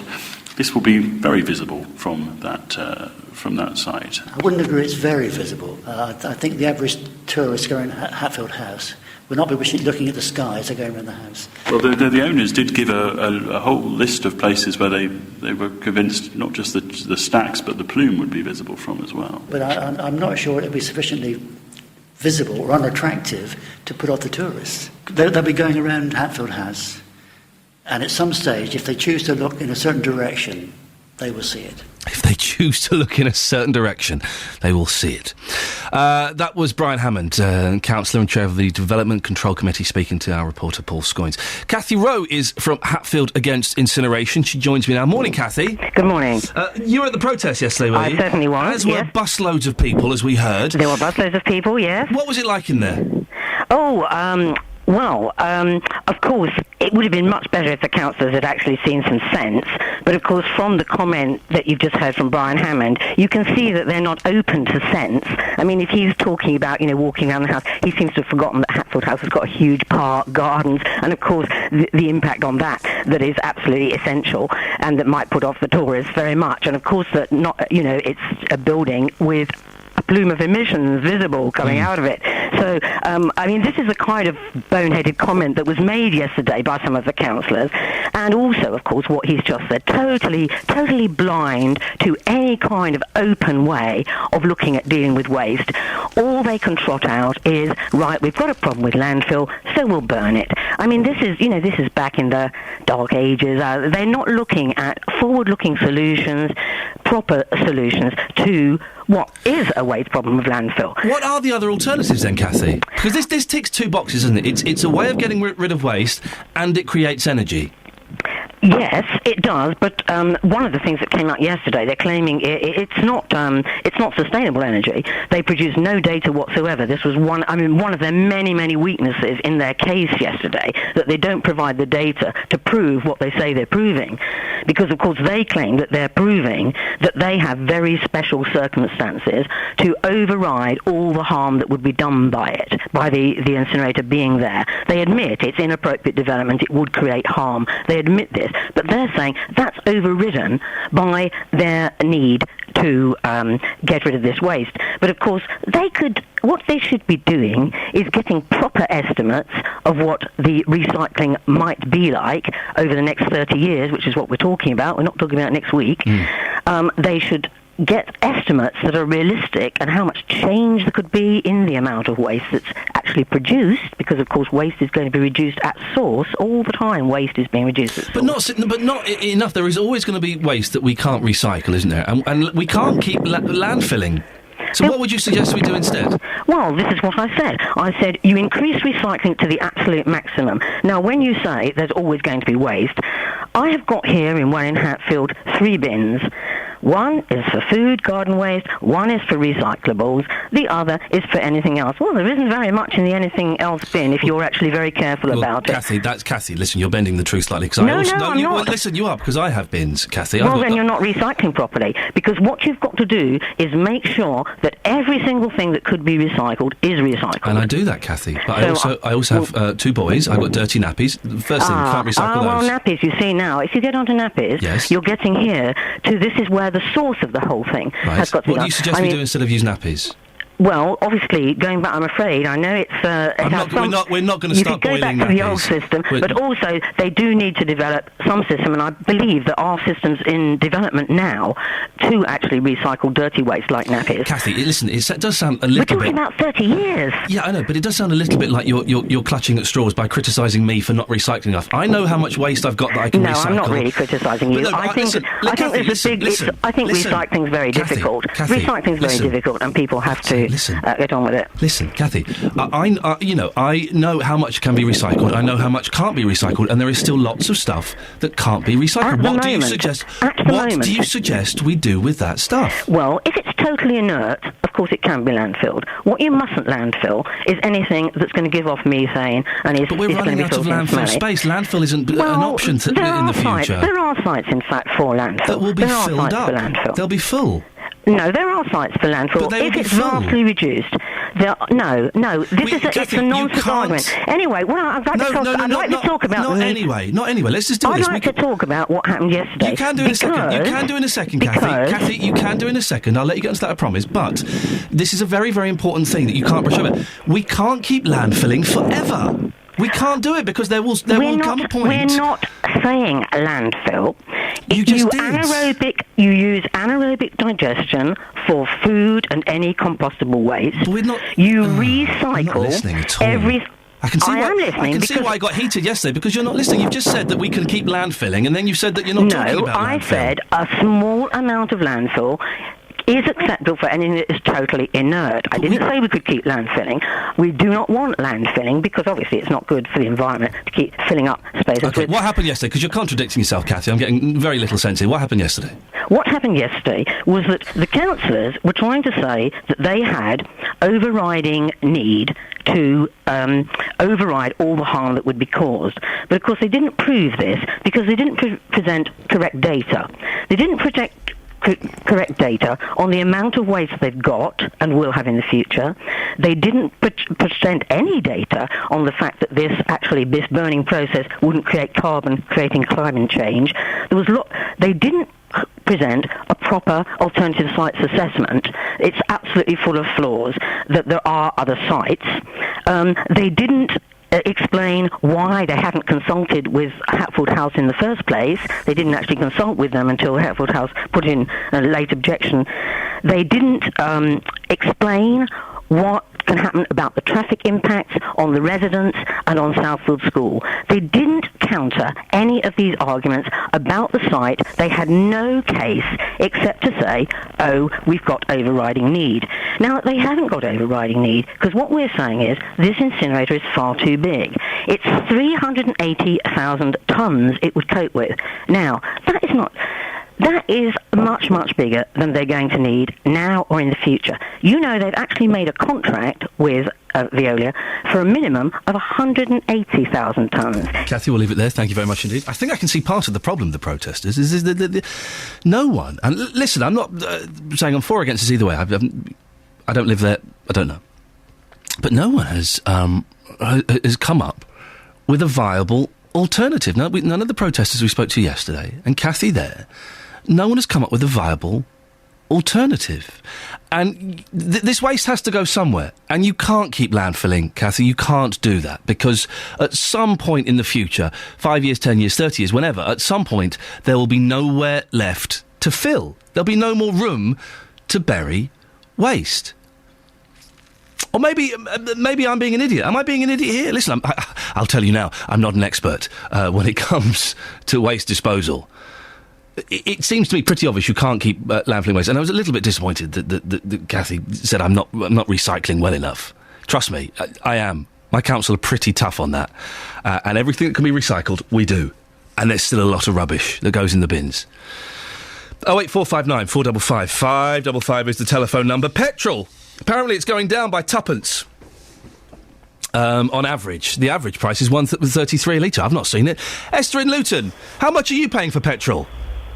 I get mine up Farley area, but where I work, I went past the petrol station yesterday, I won't name it, but it was 1.48 for petrol, 1.49 for diesel. I beg your pardon, Esther, there was a blip on the line. For a second I thought you said 1.48 for petrol. Correct. That's... Wowzers! Don't tell. So don't tell us the name or anything, or give the street. No. But roughly, what area was that in? If I say the place, you'll know exactly where it is. So Okay, I'll say don't- in that case, way don't. off St Neots. Okay, all right. But that's incredible. I'm guessing there were people still filling up there, were there? It's the only one around for a long way, so you have to. But I don't. How much do you normally pay, Esther?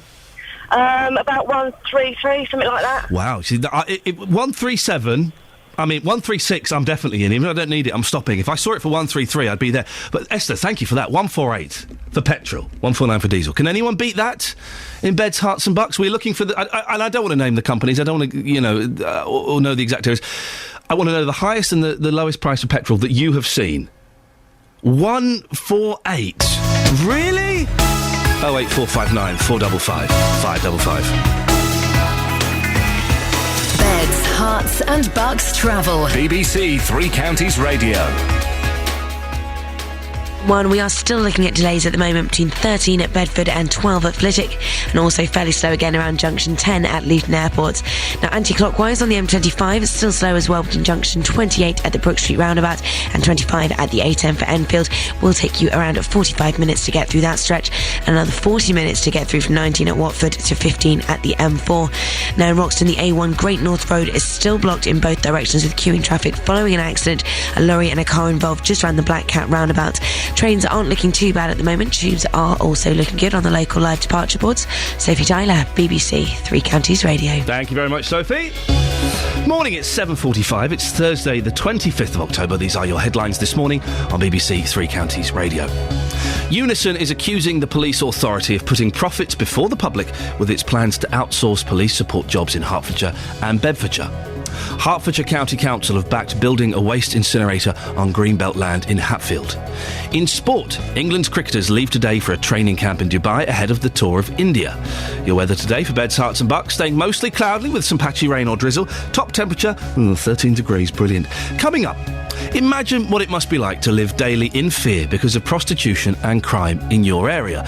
Well, that's exactly what the residents in one part of Luton are feeling. Before 8 o'clock, we'll hear from someone from the English Collective of Prostitutes on the issue. BBC Three Counties Radio.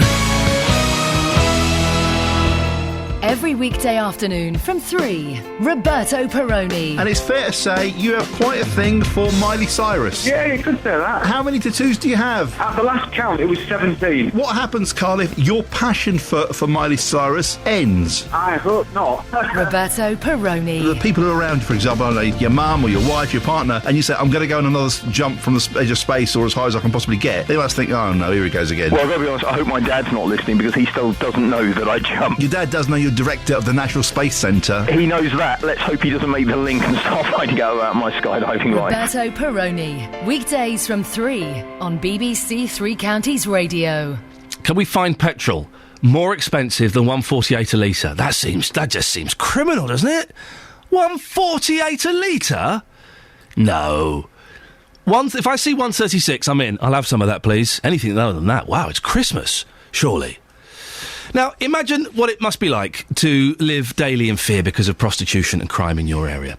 That's exactly what the residents in one part of Luton are feeling. They say the council are not doing enough to improve the area and make it safer. A local charity called Azalea, who offers support to women involved in the sex trade, has also been criticised because people living and working locally feel the work they do encourages prostitutes to stay in the area. If we look in here, it's pretty grim. We can see wine bottles on the floor, which have obviously been discarded, dirty tissues. Yeah. There's an empty condom packet as well. There's two, yeah. Pretty grim. Extremely grim, and this is what we have to live with, and this is what Azalea and the councillors should come and be. This is where they should be putting their sympathy with us, and they should see this is what their clients do to us. You see every kind of human dereliction that you could never believe was possible, and having sex up people's front doors. Once it starts getting dark, you're always having to look out of who's coming into the shop. You always have to look out the window, and there's also customers who come in complaining about people coming into their cars when they're stopping. You face verbal abuse from them sometimes, and even at times there's been physical as well. I haven't been able to go out in the evening because I've been accosted by curb crawlers, and curb crawlers continuously go around these streets. The reason I don't see any prostitutes now is because I just don't go out at all in the evening, and my daughter can never go out at all in the evening either, and we do feel like prisoners. One time I was followed, and I know what's going to happen because I can tell by the way these men follow me what they're going to say, and they start acting weird and coming really close to me and stuff, and then I know they'd kind of ask me for business. That's what they say to me, but I feel like prey. Carrie Mitchell is from the English Collective of Prostitutes. She joins us now. Morning, Carrie. Good morning. Carrie, when you hear accounts like that from people living in Luton, what they have to put up with, you must sympathise with that. Well, there's a lot of life going on, and of course it's difficult for people if they feel they cannot say to somebody who is, they think is going to ask them for business, they can't just say, no, go away, I'm not working. But the point is that, there is increasing poverty. There's a welfare reform going on, and we are being contacted by women a lot now who are having to go back into prostitution just to survive.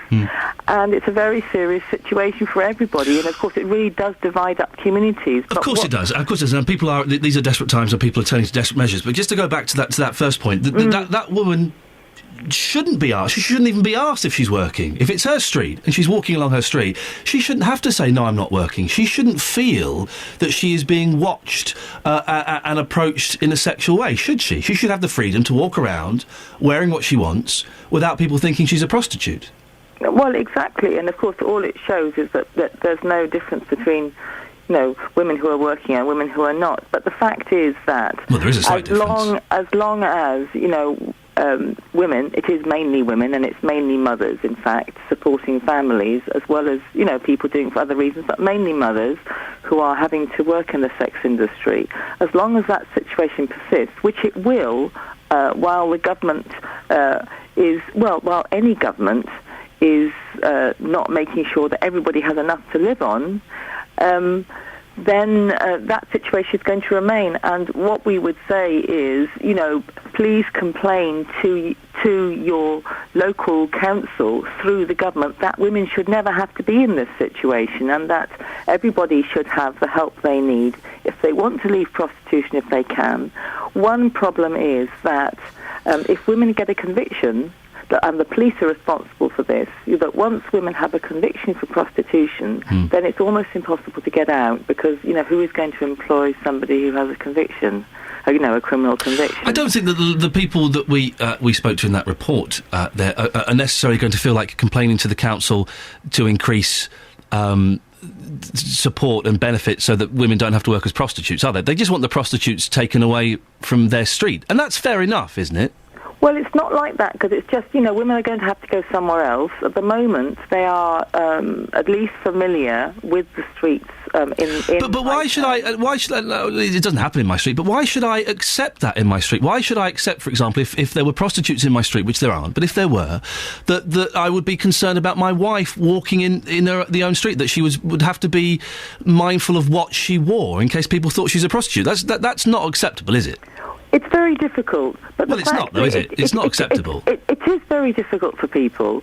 But the point is that customers are not going to harm anybody. All they need to be told is no. But why should any woman be forced into that position? Why should she have to say no walking out of her house? Why should she? Yes, and why should anybody have to work in the sex industry? Because they don't have enough money in their pockets. That is the problem, and it's not going to. The situation is not going to change. It's either going to be in your backyard or somebody else's backyard until women can work indoors. The other problem is that women can't. It's much more difficult for women to work indoors, and there are laws which prevent women from working indoors, where it's obviously safer, and less work to work indoors. But it really is a situation for the government, and we would really ask residents to direct their angst at the local council to put pressure on the government to say, more women are working in our area. It's more difficult for us now, but it really is down to the government. But when the people complain, Carrie, when people complain to the council, what they're complaining about is the fact that there are prostitutes on this street having sex up against their doorways, being verbally abused by people. They want those people removed. So they are basically complaining to the police and the council saying, arrest them. That's not what you want. But I'm surprised that you seem to have very little empathy for the people that live in these streets that are being affected negatively by prostitution. The question is, what to be done? If people talk about women being removed, what are they proposing? Women are, that is a really very draconian. Well, it's not for the people in the street where they're having sex up against their doorways. There are condoms lying around, and the young mothers are being asked if they're working. That's unacceptable, isn't it? It's a very difficult situation. Yes or no? Is that unacceptable? No, it's not unacceptable. It's not unacceptable. It's a difficult situation Let me just clarify. You're saying it's not unacceptable for a young mum to walk out of her house in the early evening and be asked if she's a prostitute. That's not unacceptable behaviour. It's a very bad world we live in, and there are lots of very bad things going on, and this is one of the very difficult things to deal with. But you're saying that's not unacceptable. But that mother, what is she going to do? What is she proposing that this she's other hoping mother that should do? she's hoping that she can walk in her own street and not be asked if she's a prostitute. Yes, what is she proposing that is done? Why is it that mother's concern? Why, if the prostitute isn't if the prostitute isn't concerned about that young mum, why should that young mum be concerned about the prostitute? She may very well be concerned about that. Then go and work somewhere else so that this mum doesn't get hassled, that they're not having sex up against her doorway, that there aren't condoms in her street that her little kids are finding. Nothing is straightforward. The point is, what are people... I'm really surprised, Carrie. What are people proposing? What are you proposing? This woman is thrown into prison? I'm not proposing anything, but this is what the people on this street would probably want. Whether that's right or wrong, that's what they want, because that solves the fact that this young mum is not being asked if she's a prostitute, which is quite a big thing. And then when she comes out of prison, what does that solve? You seem to have taken, Carrie, a very one-sided opinion on this, and it's admirable that you are on the side of prostitutes, but I'm surprised and a little bit disappointed that you seem to have no empathy for the people who aren't working in the sex industry that are affected negatively by this. It's acceptable for a prostitute to have sex up against someone's front door, is it? But what you're describing, you keep saying that. Because it's an example we've got. It's an example we've got. It's an example. Exactly. So is that acceptable, yes or no? Is that example that has happened acceptable, yes or no? I don't have to say yes or no. The point... that shows a weakness if you can't answer a yes or no question. The way you are dealing with this issue is not helping anybody. Well, but it would be helping the people... You are trying to polarise the situation. But then you are polarising the situation, Carrie, from your side. Can you not see that you are polarising by saying that... But by not denying it's unacceptable, you're basically condoning that behaviour, aren't you? I'm saying that there is a bigger situation here, which is directly affecting everyday people's everyday lives.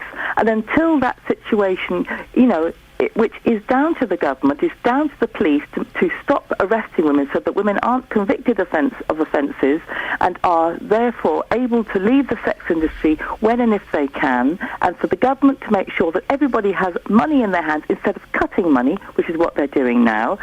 As I say, women are having to return to prostitution. More women are having to go onto the streets just to get money to eat.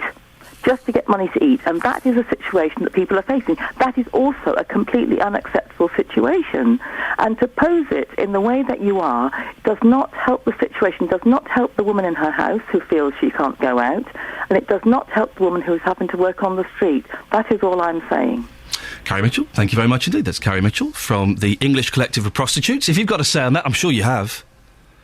08459 455 555. Do you agree with what Carrie was saying there? That we should be helping the prostitutes? It's a tough one, isn't it? And it is awful. It's awful.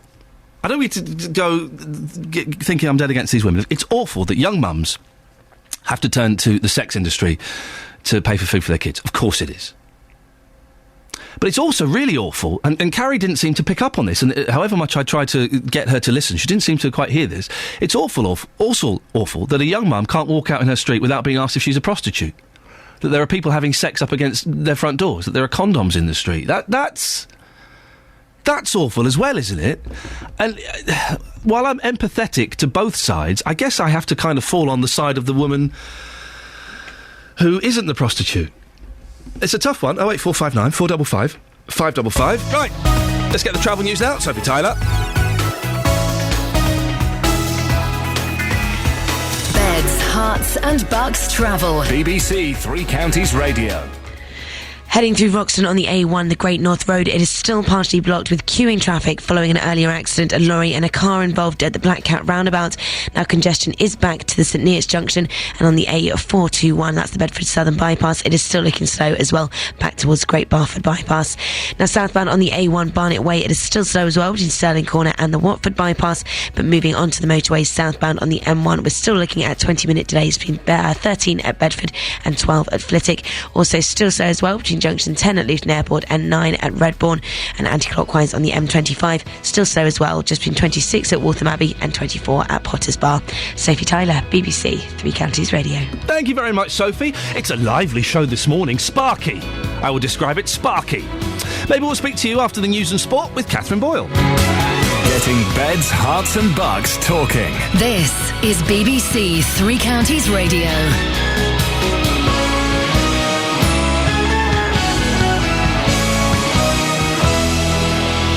Good morning, it's 8 o'clock. The headlines. Union warns against police privatisation. Pensioner convicted of abuse dating back 63 years.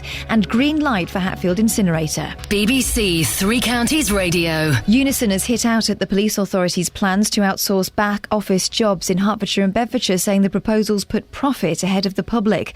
Police support staff could be provided by G4S if the money-saving scheme is approved. Jim Mallon from the Bedfordshire Police Federation says this would be a huge mistake. It's very simple for me, because accountability, as things stand, is to the public. But if we privatise certain elements of the back office functions, you're then accountable to shareholders, and it's fundamentally different for me. 2 British service personnel have been killed in Afghanistan. A Royal Marine from 40 Commando and a female soldier from 3 Medical Regiment died from injuries sustained whilst on patrol in the Nar-e-Sarraj district of Helmand province yesterday. Their families have been informed. A Hertfordshire pensioner has been found guilty of child sex abuse, including rape, dating back 63 years. In what's believed to be one of the oldest criminal cases in UK legal history, 78-year-old Reginald Davis has been found guilty of 13 offences committed in Wales between 1949 and 1973. The former serviceman was arrested last July in Australia and has since been living in Sawbridgeworth. He'll be sentenced tomorrow. Hertfordshire County Council have backed building a waste incinerator on Greenbelt land in Hatfield. The final decision could yet go to a planning inquiry, and campaigners are vowing to fight on. And they'll have the full backing of the MP for Well in Hatfield and Conservative Party Chairman Grant Shapps. Since this incinerator has been planned, the recycling rates have already shot up locally, and that's going to be replicated across Hertfordshire. The location at which they want to place this incinerator is right next to a special needs school. It means all the traffic will go past there and past my local residents. It's the wrong location, as well as their maths being faulty. Councillors in Hemel Hempstead have agreed to spend £14 million on new council homes, the first for over 20 years. Over 70 new houses and a hostel for the homeless are being proposed in Dacorum within the next 3 years. The council secured £1.5 million worth of funding from the Homes and Communities Agency. Figures out this morning are expected to show the economy is growing again, bringing to an end the double-dip recession. Analysts are forecasting a rise in output of just over 0.5% between July and September. The economy shrank in the 3 previous quarters. In sport, Manchester City's chances of reaching the knockout phase of the Champions League are hanging by a thread after another defeat, this time 3-1 away to Ajax. Meanwhile, Arsenal lost their 100% record in the Champions League this season after goals from Klaas Jan Huntelaar and Ibrahim Afellay saw them lose 2-0 to Schalke. As for the weather, staying mostly cloudy with some patchy rain or drizzle and a top temperature of 13 degrees Celsius, that's 55 Fahrenheit. There's more news and sport online at bbc.co.uk/3 counties. BBC Three Counties Radio, first for news.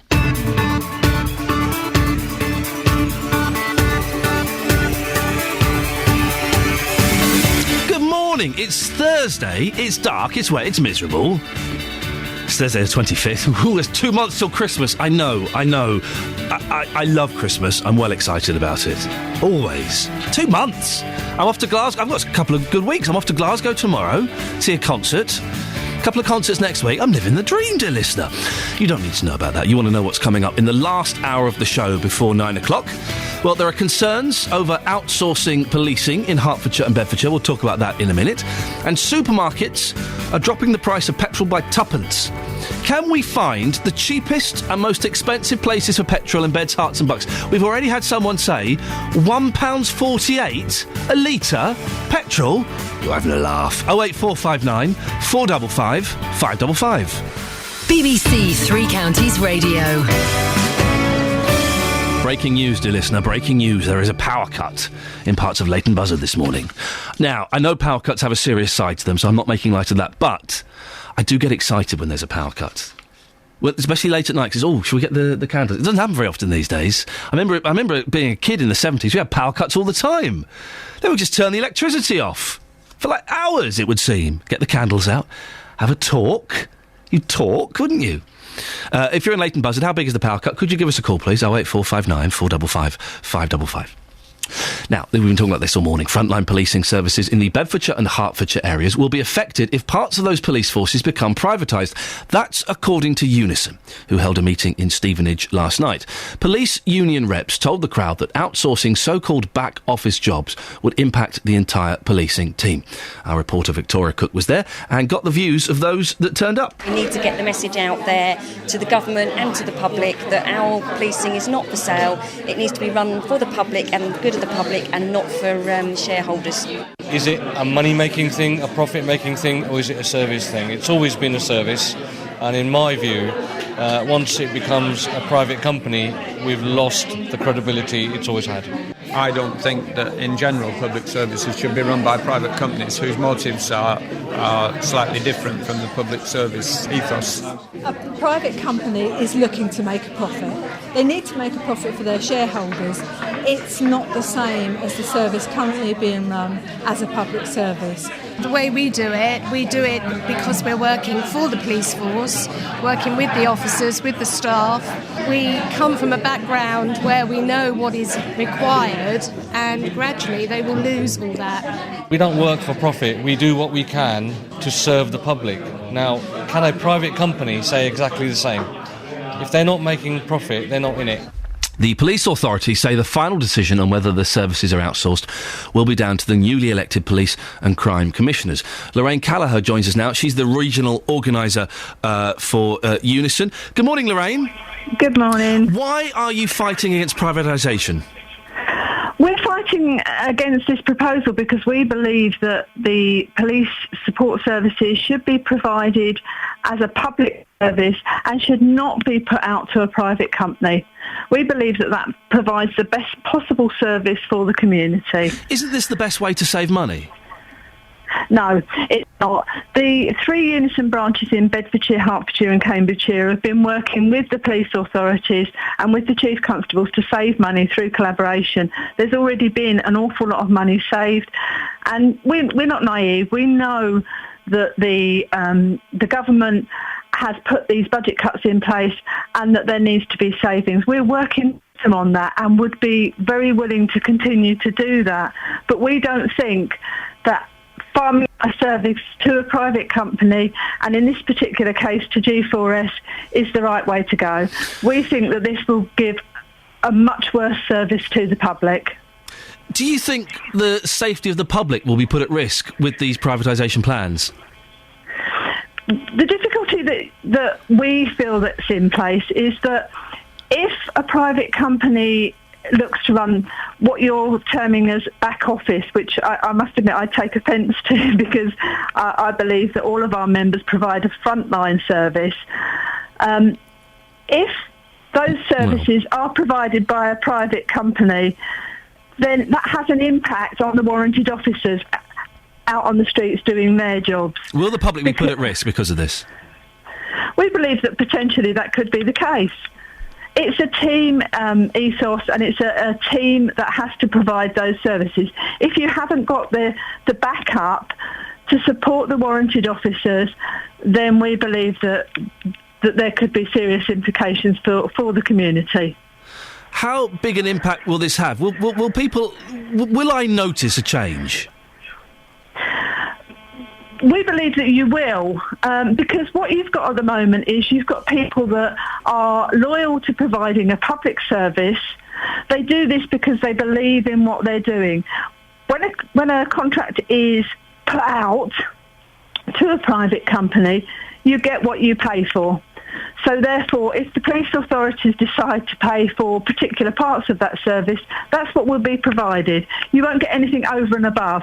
Whereas with our members at the moment, I know full well that they put in well over and above what they're required to do by their contract. Give us some examples of things that might change negatively. Well, police officers won't turn up for certain crimes, that kind of thing?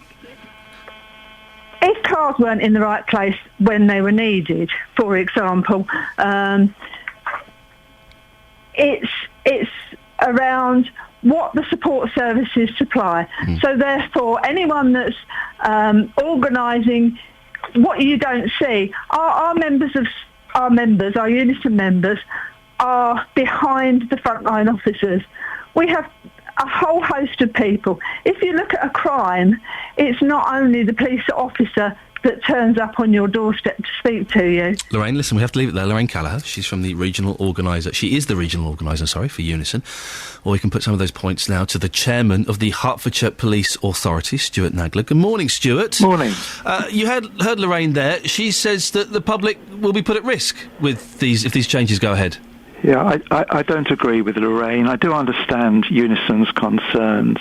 But, everything that we've tried to do as a police authority has been to protect our frontline policing resources. We made this undertaking to the people of Hertfordshire, in our case, that with the cuts, we would protect our frontline. But to do that, we had to generate big savings. So we're working with our colleagues in beds and cams to try and achieve those savings. And obviously, the back office area, and let's just define what that means, because everybody throws these words around. It covers the areas like HR, human resources, finance and ICT. We are looking in those areas to see whether we can find another way of delivering those services which will give us the savings, and outsourcing is one of those options. Well, Unison says that you're not looking at enough alternatives, including collaborative ways of working. They say that Hertfordshire, Bedfordshire and Cambridgeshire don't even share the same HR team. Yeah. So there must be loads of ways you can save money before outsourcing, mustn't there? Well, first of all, we're looking at very big amounts of money to save, so our options are limited. But a long time ago, the three police authorities and the chief constables got together. They looked at 10 different options, including doing nothing, collaboration with yet another force, working in a joint venture, working with a partner outside the police service even, like a county council. But the one that stood out on affordability, on actually delivering a good service, was definitely the route via outsourcing. And that's why we've basically asked for a full business case to be worked up, and we're only around now, as you probably know, for just a few more weeks, and then we have the elections for the commissioner, and it will be a decision for that commissioner to take as to whether they wish to proceed either with G4S or indeed not to deal with outsourcing at all and to look at other options. I'm surprised, Stuart, that G4S are still in the running. After the farce that was the Olympics, they've become a laughingstock, haven't they? They're really the best choice.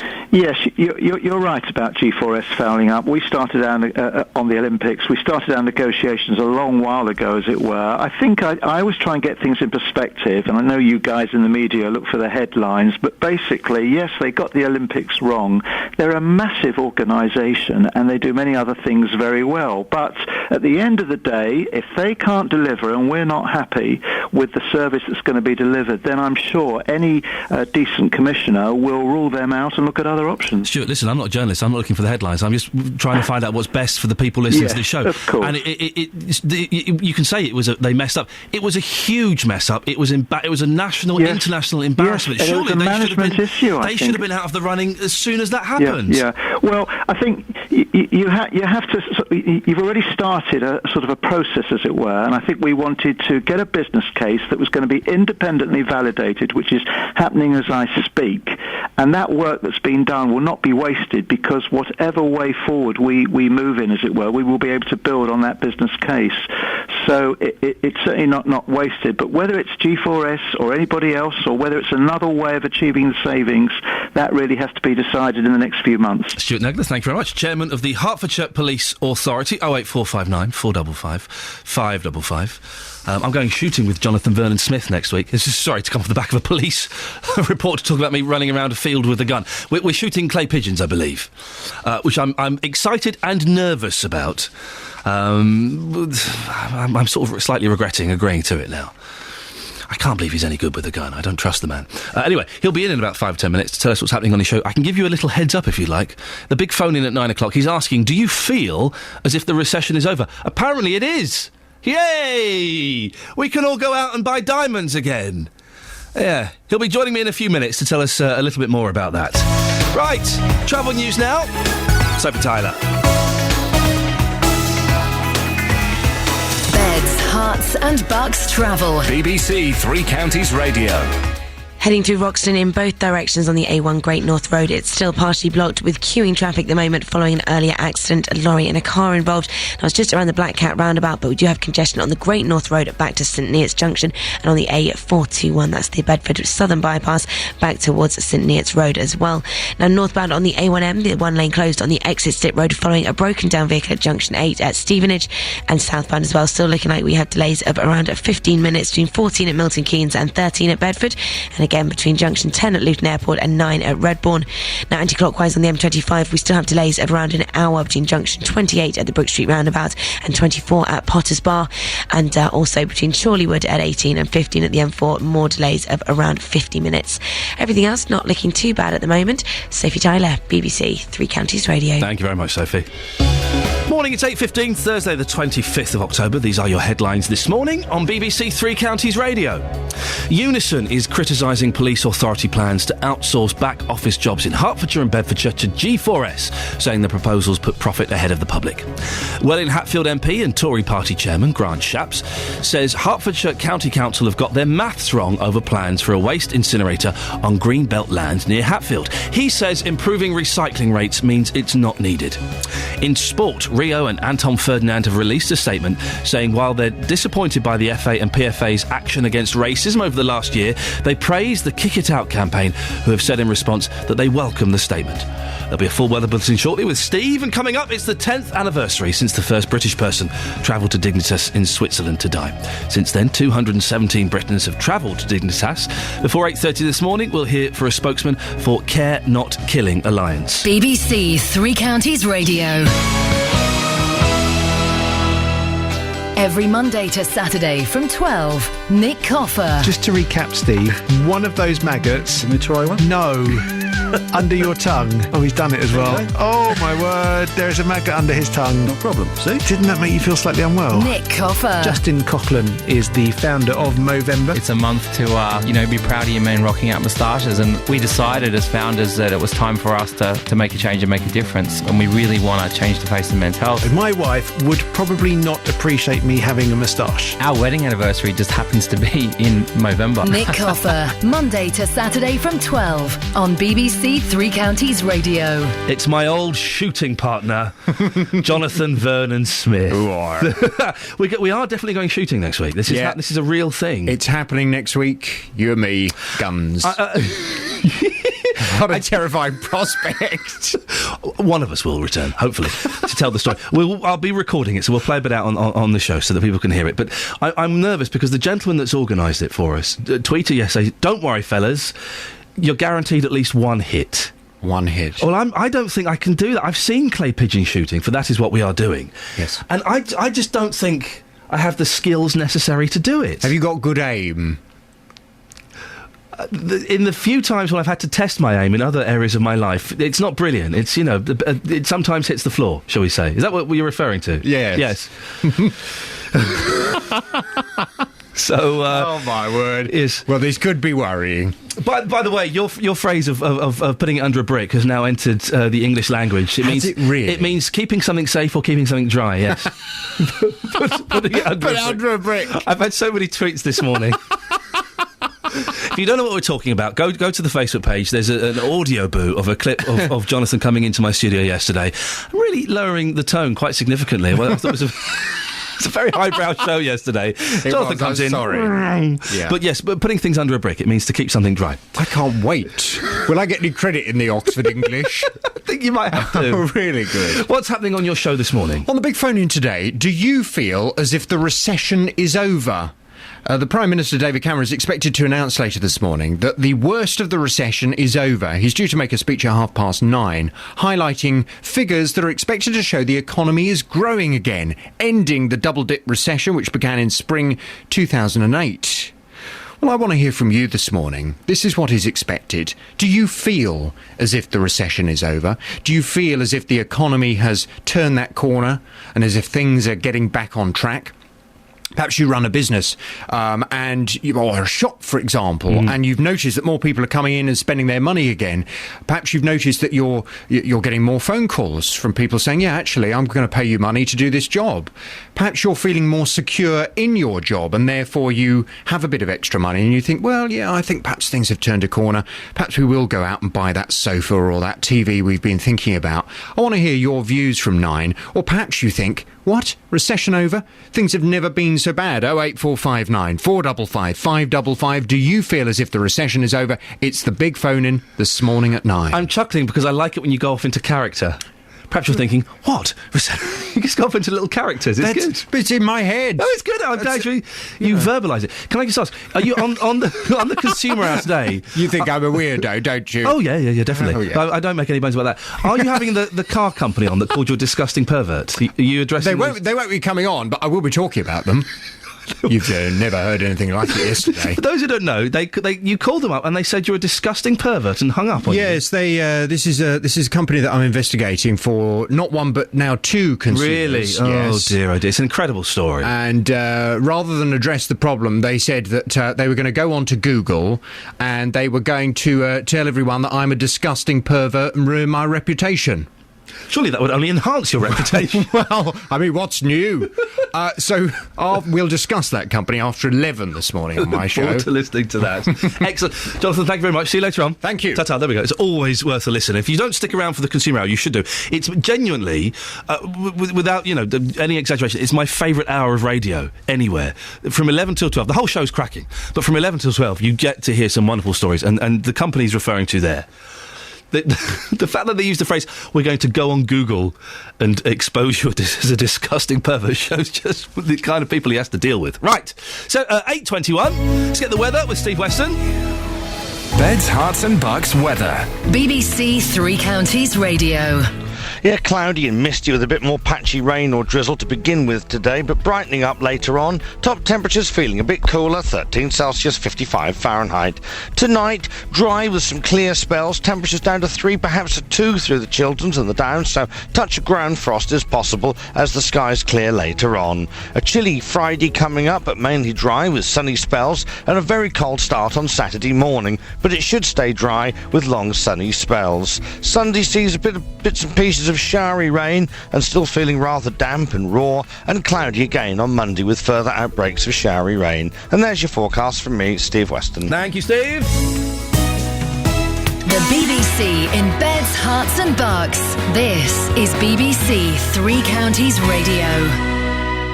Now, this is a story I'm sure you'll have a view on. If you do, give us a call. It's the 10th anniversary since the first British person travelled to Dignitas in Switzerland to die. Since then, 217 Britons have travelled to Dignitas, 35 this year alone. Dr. Andrew Ferguson is spokesman for Care Not Killing Alliance. He joins us on the line now. Good morning, Doctor. Oh, Doctor, are you there? I'm here, Oh, yeah. there you go. Sorry, I had the wrong fader down. And also we have Sarah Wootton from Dignity in Dying. Good morning, Sarah. Morning. Doctor, how do you feel about the growing number of people turning to Dignitas each year?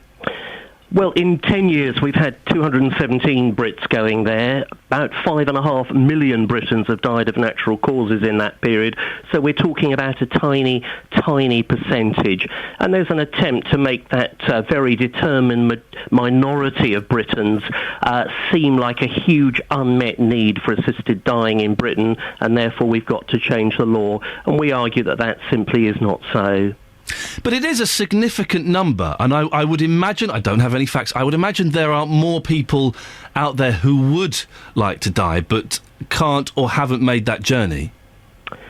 Well, as you say, I don't think it is a significant number, and as you say, I would imagine there are more people. Part of the difficulty is that the more media coverage that's given to these, and we've had a number of documentaries and docudramas, particularly on the BBC, the more that implants in the nation's mindset that suicide is the way out of things. There are all sorts of drawbacks about the Dignitas suicide facility. I don't think you can blame the BBC for telling powerful stories about people who have gone against their government and decided that their life is not worth living. It's not the BBC's fault, that's happening. You never tell the powerful stories of all the people with disabilities, all the people with serious illnesses, all the people with terminal illnesses, people who are depressed and so on. It's been a very one-sided thing. I beg to differ. I think the BBC does cover those aspects quite a lot, don't they? Well, give us a 1 hour programme on primetime television and we'll possibly agree with you on that one. But we're getting bogged down here, and I'm not here to argue with the BBC. I'm just saying that you brought it up, sir. That's why I'm referring to it. I think you're being a little bit... I have to pick you up. I think you're being a little bit unfair. Well, we'll have to disagree on that one. These are obviously emotional things. None of us likes to think about having a bad death, and stories of people who are suffering, inevitably grab at our emotions. But as soon as we step back and look at the facts, legislators around the world reject any change in the law. We saw this most recently at the end of 2010 in Scotland, where something speciously called the End of Life Assistance Bill was rejected by 85 votes to 16 in the Scottish Parliament. As soon as you look at all the threats to vulnerable majorities, legislators are going to decide against OK, this. Doctor, let's go to Sarah Wooden from Dignity and Dying. Sarah, how do you... we shouldn't have a choice in how we end our lives, Sarah. I think everybody should have the choice of having a good death, and the definition of a good death is one that they think works for them. So if people want to die at home, and they want to die in this country, they want to die in hospital, it depends where they are, who's around them. I think that it's absolutely right that people should have those kinds of choices. But Sarah, there are so many advances in medicine and pain relief that surely people don't... It's a tough one to argue, isn't it, really? But surely people can carry on and live a good quality of life with whatever condition they have. Yes, most can, and palliative care can do wonderful things, and in most cases it can help. But even palliative care experts agree that in a minority of cases it can't. And for those minority of cases, there should be a choice, and that's what we're arguing here. I mean, Andrew said that 217 isn't a large number. I mean, what does he think is a large number? This is the tip of the iceberg. People are asking their doctors to help them to die in this country. They're refusing food and water. They're asking for assistance from loved ones. There is clearly a problem here. The Director of Public Prosecutions make it absolutely clear that compassionate assisters are unlikely to be prosecuted. But if they're not going to be prosecuted, then why are they criminalised in the first place? Andrew? They have to be criminalised in the first place because we need to investigate every single case of assistance with suicide. I couldn't agree more. So why not investigate them up front before somebody has died? Which is exactly what the legislation would do, rather than the retrospective investigations that take place at the moment. I'm sure that Sarah would not want anybody going to any suicide facility anywhere who's being coerced by family, anxious to get their hands on the cash, anxious to be relieved of a care burden. As a former GP, I've worked with many elderly people, and I know how altruistic they are and feel they're a burden on society, on family, on everybody around them. Sarah would agree that those need investigating. The whole question of whether it should be done beforehand or afterwards will be looked at very carefully if any legislation ever comes before a British Parliament again. But we're confident that on the safety of vulnerable majorities, such legislation will not succeed. Andrew, I've made the decision. My mum's got MS, and we've talked to her about suicide, and she considered it for a while, and then she decided not to. I have said to my wife, if I get anywhere near as ill as my mum, I am going to end my life. Why haven't I got the right... And that's a decision that I've made, and I'm very vocal about. Why haven't I got the right to make that decision? Well, nobody's going to stop you killing yourself. That's been decriminalised since 1961. The question is changing the law to allow other people to help you. And may I say, Ian, that the chances are, if anything awful ever did happen to you, like your mum, you would change your mind as well. Most people do. No, I wouldn't. I've seen. But not everybody, and that's the point. Some people would like the choice, and for those small minority of people who do use it in other countries, on the point on other countries, there are many other jurisdictions that have legalised assisted dying, and there are likely to be a lot more in the near future, including, I think, this country, which is likely to legalise within the decade. There's no reason why not. Our laws, our current Suicide Act is over 50 years old, it's outdated, it's not fit for purpose, and parliamentarians need to look at this again. Dr. Andrew, final word to you? We've looked at this in Parliament 3 times in the last 6 years and said no very, very clearly. There are only 6 or 7 jurisdictions around the world that do allow euthanasia. I'm glad Sarah says it'll be a decade. I think it'll be many decades, but never. Thank you very much, Dr. Andrew Ferguson, spokesman for Care Not Killing Alliance, and Sarah Wooden from Dignity in Dying. It's an interesting argument. I've kind of laid my cards on the table. What do you think? Do you think you should have the right to choose when and how you die if you've got a condition? The doctor's right. There's a possibility I might change my mind. I've seen how my mum suffered. I find it unlikely. I don't want my boys to have to do to me what I've had to do to my mum. I've had to do some awful... I've seen things and done things that no kid should have to do to their parent. I don't want my boys doing that. 08459 455 555. Travel news now, Sophie Tyler.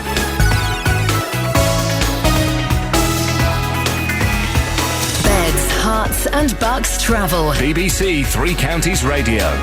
Still looking slow at the moment, southbound on the A1 Great North Road heading through Roxton. It's still queuing following the earlier accident involving a lorry and a car.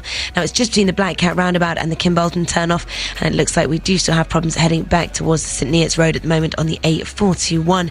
Now northbound on the A1M, it is still looking slow on the exit Slit Road where the lane is closed following a broken down vehicle at junction 8 at Stevenage, and southbound as well, looking at fairly slow at the moment between junction 10 at Luton Airport and 9 at Redbourne. Anti-clockwise on the M25, we have delays of an hour between the Brook Street roundabout at 28 and 24 at Potters Bar, not helped by the earlier accident, and delays of nearly 50 minutes as well between 18 at Chorleywood and 15 at the M4. Everything else not looking too bad right now. Sophie Tyler, BBC Three Counties Radio. Thank you very much, Sophie. If you heard Justin Dealey, who was with the DeLorean car, the Back to the Future car earlier on in the show, there is a murky photograph. It's murky, but it's still very exciting on the BBC Three Counties Facebook page, so go and have a look at that. 8:30 now, time for the news and sport with Catherine. Getting beds, hearts and bugs talking. This is BBC Three Counties Radio. Good morning. The headlines. Unison is criticising police authority plans to outsource back office jobs in Hertfordshire and Bedfordshire to G4S, saying the proposals put profit ahead of the public. A Hertfordshire pensioner has been found guilty of child sex abuse, including rape, dating back 63 years.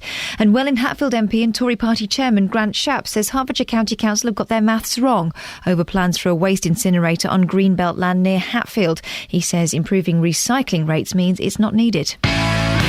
Beds, Hearts and Bucks Sport. BBC Three Counties Radio. Manchester City's chance of reaching the knockout phase of the Champions League are hanging by a thread after another defeat, this time 3-1 away to Ajax. Roberto Mancini's men took the lead in Amsterdam through Samir Nasri, but the home side came from behind to claim their first win of the group stages and send City bottom of Group D. And the manager afterwards was happy to take the blame. When you play this game, you should have a good spirit. And I said that is my fault because probably I prepared very bad this game. Because we played a bad game and I'm the manager, and the fault is mine.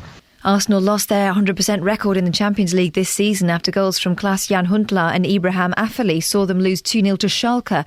Manager Arsene Wenger is sitting in the stands for the final game of his 3-match ban, leaving assistant Steve Bold to admit Arsenal were beaten by the better side. We lack a bit of confidence, I think, for whatever reasons, but it's a tough competition and they're a good side in all fairness. They beat Dortmund at the weekend and played really well, so a 0-0 would have delighted us, I think. In the Europa League this evening, Liverpool host Russian side Anzhi at Anfield, Newcastle host Club Brugge and Tottenham are at NK Maribor. England's cricketers, meanwhile, leave today for a training camp in Dubai ahead of their tour of India. Much of the build-up's focused on the return of batsman Kevin Peterson. Here's their new Test captain, Alistair Cook. Once the decision's made that we've got Kevin back in the team, we do have to draw a line, what's happened, a line in the sand, what's happened over the last couple of months. Look, I'm just delighted we've got a world-class player back. As a captain, I wanted our best players to be available because that's how we know we get our best results. And that's the latest from BBC Three Counties News and Sport. More from me at 9. Text 81333. Start your message with 3CR. Text charged at the standard network rate. This is BBC Three Counties Radio. Morning. 8:33, here until 9 o'clock. It's Iain Lee, by the way. Jonathan Vernon-Smith will be on at 9. Always worth a listen. Coming up in the next half an hour, several supermarkets are apparently putting down the cost of petrol by tuppence a litre. Can we find the cheapest and most expensive places in Beds, Herts and Bucks for fuel? We had someone phone up, £1.48 a litre for petrol. Wow. Wowzers. We were talking earlier on about antisocial behaviour in Luton, and this in turn led on to a discussion about prostitutes. So some of the people in this particular area in Luton weren't feeling safe going out in their own street. One woman was constantly being asked if she was working. People having sex against the doorway. Doesn't sound good, does it? I don't know what your views are on that. Mark in Bedford has called in. Morning, Mark. Morning. What's your take on this? Well, I've worked with escorts for the last 10 years as a driver, as security, collecting the girls, taking them out of their jobs. And I'd just like to say that lady was making a big thing. We had a lady on from one of the sex workers' unions, Carrie, who was... right, yeah, go on. She's making a big thing about the girls all out fighting to feed their families. Well, I'd have to say that 95% of the girls that I work with were not out there to feed their families. They're driven by greed. They come out to work. They can't wait to start snorting cocaine. They're heavy drinkers. They're abusers of life. Now, obviously, you do get a few that come through and they're working to pay for college or university and stuff like that.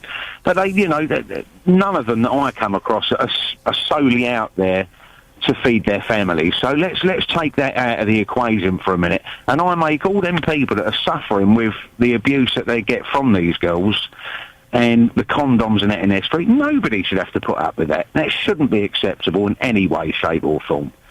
Oh, I agree with that. You seem to have a bit of contempt, Mark, for the women that you work with. No, not at all. I don't have any contempt for them. Abusers but I do have of contempt life? Well, they are. Everything they do to the extreme. I have worked with hundreds of these girls, and they don't differ too much. They all are of a certain mentality, and I really believe that you have to be to work in that industry. Mark, can I ask, is it kind of like an agency of escorts that you work for when you're driving these guys? May I suggest that perhaps, I don't know too much about this world, I'm sort of guessing from what I've seen in films, that these girls are perhaps a slightly higher class escort, and the ones that are standing Not at all. They're actually working. The agencies get paid £100 to £120 an hour, and the girl gets £50 an hour. Okay, so that means it's costing like £200 an hour. But the girls that are standing on street corners, I would imagine. The girls that are working in these agencies take £50. Okay, but that would mean that someone is paying £200. Someone is prepared to pay £200 an hour to be with these girls. Then, yeah. If the agency are getting 150, the girls are getting 50. No, the agency gets a total of £120. When? The girl gets £50 out of that. An hour? Yes. Okay, so the point I'm saying is that, someone is then paying £170 to be in the company of that girl, correct? No, it's £120. Oh, the out agency of that. Okay, pays all right. the girl Sorry, £50 out of theirs. Okay, so £120. It's still more than someone turning tricks on a street corner for £15 a pop. Yes, it is, yeah. And can you understand that perhaps those girls that are on the street corner doing 15, 20, 25 quid, that perhaps that they are in a slightly more desperate situation and could be doing it to feed their kids? No, not at all. Because a lot of the girls that do actually work within agencies also work the streets as well. For 15 quid They pick and choose. Yeah, they pick and choose where they work. Okay, Mark, listen, we'll move on. Mark's got very firm in his beliefs that these girls are party girls. They're doing it to feed drug and alcohol habits, and they're just out to have a good time. That they are not there because of the desperate situations that perhaps we've been led to believe they are. What do you think about that? 08459 455 555. On a lighter note, good news, everyone. The price of petrol's going down by tuppence. Yeah. Will you notice the difference? The average cost of a litre of petrol is apparently £1.33. I've not seen it at that. BBC's Three Counties reporter Justin Dealey has been speaking to motorists in Milton Keynes this morning. Morning, Justin. Hello, Ian. You drive past a lot of petrol stations. Have you seen it as cheap as $1.33? No, I haven't, I've got to say. Have you seen it as expensive, as a caller earlier suggested, as $1.48? We can go better than that in just a second. We can go better. I mean, it's Wonderful. incredible, isn't it? I mean, 2p a litre. Yeah. Will it make a difference? Probably not to many people. You and I, Ian, we could probably change our habits of getting to work. We could potentially, of course, look at public transport to save money on fuel. Yep. But taxi drivers, they can't do that, of course. Petrol prices, they clearly affect their business. I've been talking to taxi drivers here in Milton Keynes about petrol prices. Frank Armstrong, well, he says that he's disgusted by them. Absolutely disgusted. It's getting out of hand there. Every day it seems to be getting worse. What's the most expensive you've seen here in Milton Keynes? Late last week, 2 garages close to the city centre, 149.9 for diesel. Very, very expensive. Now, if your trade has dropped something like 40% in the last couple of years and you've got these fuel prices which are very, very high, how on earth can you run a successful business? We can't. We're struggling. A lot of drivers are quitting now. I'm thinking about quitting myself, but I don't know what else to do at my age. So what's the answer then?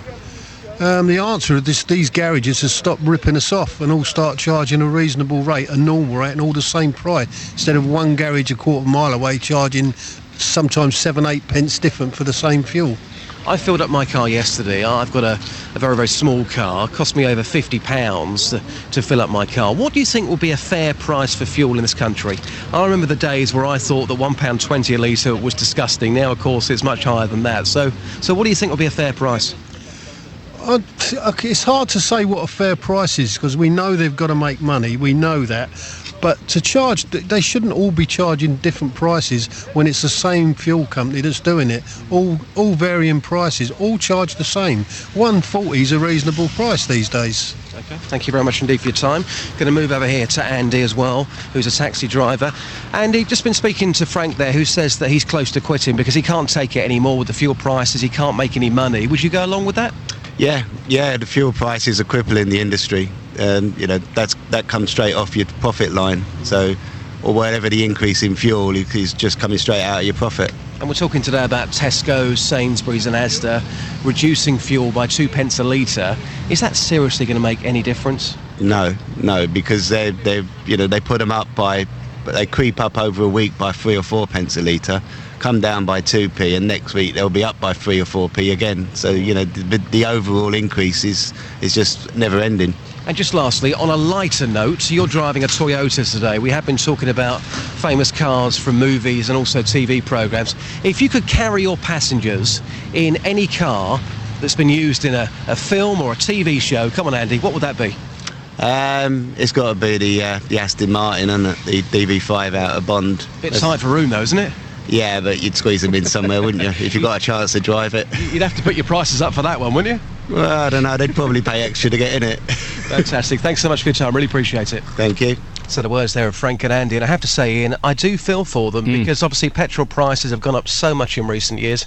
They can only put their prices up so much, or people won't use them. And in the last 2 years, you heard that stat there, a drop in trade of 40%, and that's without the fuel prices. How on earth can these people make money? And you talked about public transport, and I'm a big fan of buses. I love getting the bus, but I come into work at 4:30. I can't. I have to drive in, and I'm filling up a couple of times a week. And man alive, it's expensive, Justin. It's frustrating. Very, very frustrating. I totally agree. I looked into this about a year ago. I thought, well, if I could get public transport maybe once or twice a week, that would help out. But you trying to get a bus or a train to Luton at 5 o'clock in the morning, it's just not going to happen. So, unfortunately, we're left with no option but to pay these prices, which are crippling the nation. Justin, thank you very much for that. Excellent stuff as always. We can go now to Brian Madison, who is petrol chairman at the Retail Motor Industry Federation, which represents independent petrol stations. Morning, Brian. Good morning. Tuppence, it's not a lot, is it? No, and I think we all have to remember that 60% of what we pay at the pump is government tax. And the bad news is that the government have got planned for us another 7 pence a litre fuel tax rise in the early months of next year. 1st of January and then again 1st of April. So whatever is happening out there on the global commodities market, our government are going to ramp up the price of fuel at the pumps. So over 140 a litre is going to be pretty common again early next year. Yes, we're looking at perhaps 150 as the average price of diesel by the time we get to Easter, and maybe 142, 143 for petrol, which is extremely bad news. And obviously we are campaigning very hard indeed, and I'm going to see the Deputy Director of Fuel Taxation at the Treasury tomorrow to say that this government must hold back on any further... Brian, the 60% that we pay in tax is huge, and there are opinions on that. But petrol itself is so expensive. These petrol companies, these Shells and these Essos and these Texacos, they make billions and billions and billions of pounds. Why can't they take 5 pence off a litre? We're all working on the wholesale costs which come out of the Rotterdam market. We're competing, the UK's competing with other European countries to buy refined fuel. We don't understand exactly what's driving these changes. The market's extremely volatile, and that's why we went to the Office of Fair Trading in January this year with a complaint about anti-competitive and predatory pricing by some of the major oil companies, and the OFT are currently investigating this, and they will announce their findings in January next year, and we hope they will do a full market study, because we all need much greater transparency. Why are some petrol stations, some you get a bargain, you can get it for £1.33. We've heard stories this morning of one petrol station charging £1.48 a litre. How is that allowed? They are buying from an oil company or a wholesaler, and the price at which they're buying is, we say, uncompetitive, and they should be able to buy at a cheaper rate.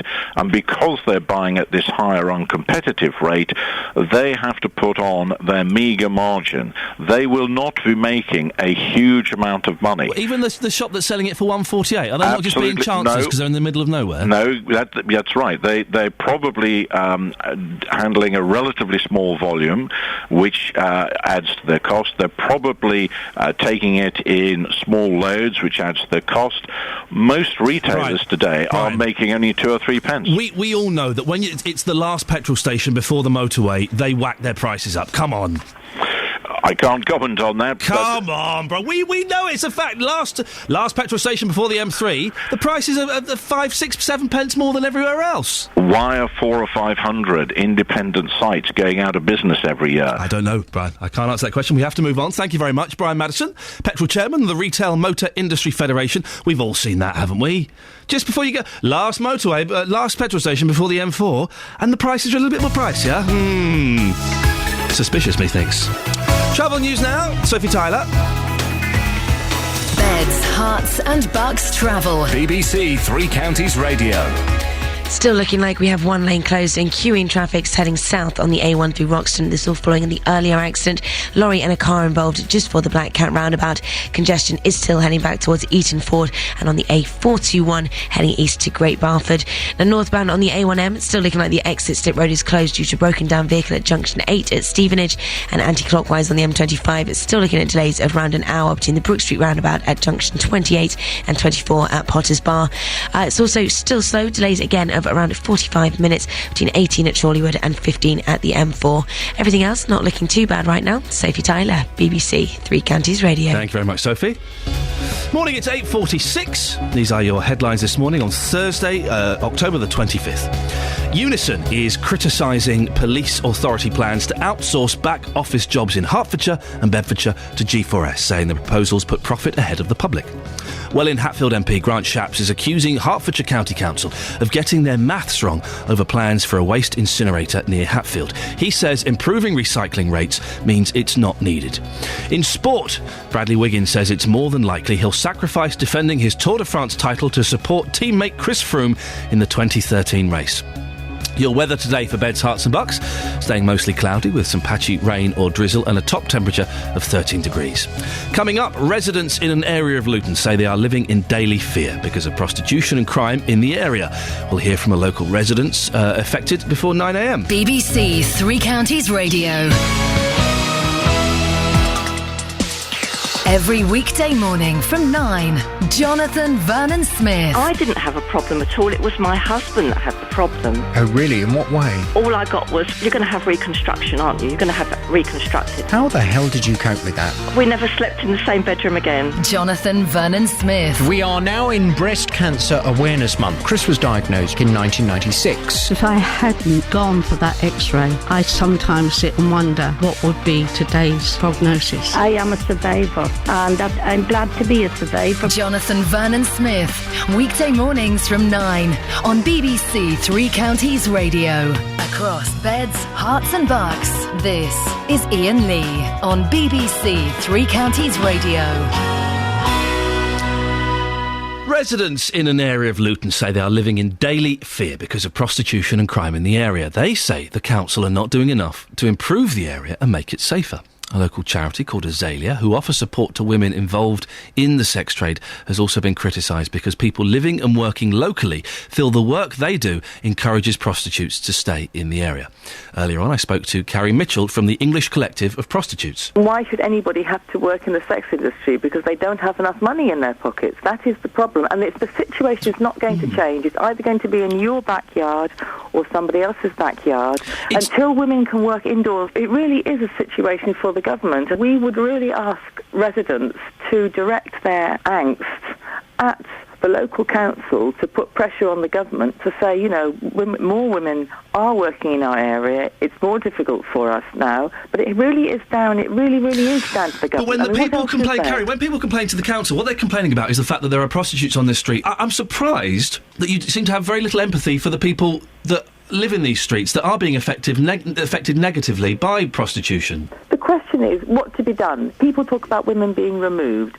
But what are they proposing? That is a really very draconian. Well, it's not for the people in the street where they're having sex up against their doorways. There are condoms lying around, and the young mothers are being asked if they're working. That's unacceptable, isn't it? It's a very difficult situation. Yes or no? Is that unacceptable? No, it's not unacceptable. It's not unacceptable. It's a difficult situation Let me just clarify. You're saying it's not unacceptable for a young mum to walk out of her house in the early evening and be asked if she's a prostitute. That's not unacceptable behaviour. It's a very bad world we live in, and there are a lot of very bad things going on, and this is one of the very difficult things to deal with. Last night, a meeting took place. It's me, back now. Sorry, that was a recording. A meeting took place between the council and local residents discussing the issue. One of the women who was there was Bridget. That's not her real name. We've changed it, and this is what happened. It's actually like living in a hell when you have to sort of think, oh, well, I've got to get a taxi, but I can't sit down outside because I'm going to be accosted. Or, yes, I'd like to go and see my friend, but that would be a walk round there and I'm going to face pros and whatever. And, yes, then you've got the danger side of it with the health side when you're walking over needles, used condoms, semen, tissues, underwear, STs, everything that people have to clean up on a daily basis because it's there lying in front of you and it's really just not on. Bridget joins me on the line now. Good morning, Bridget. Hello. Now, we've been hearing the stories of people living in Hightown. You clearly are someone who wants to change things. Oh, most definitely. You were at last night's meeting. Did anything actually get agreed? Well, it couldn't because of the facts, because of PERDA, the fact that we've got an election coming up.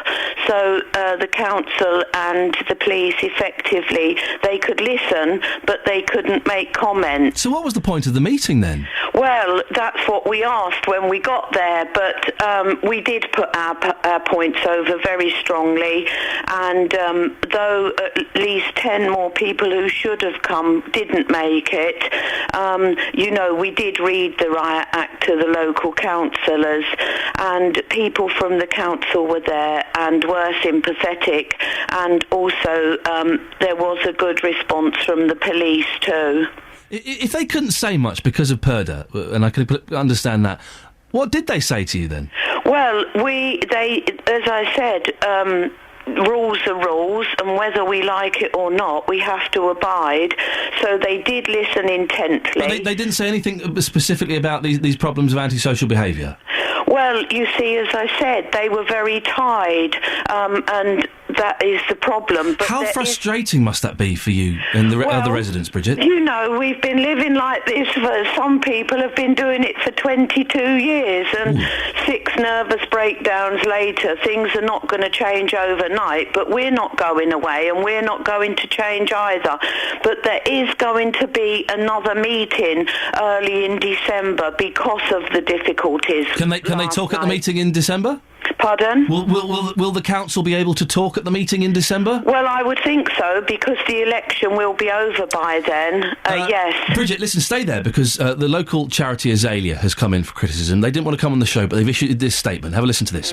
Azalea does not in any way support prostitution, quite the opposite. Azalea is completely opposed to prostitution, and over the last year has supported 7 local sex workers in exiting the industry. What do you think when you hear that?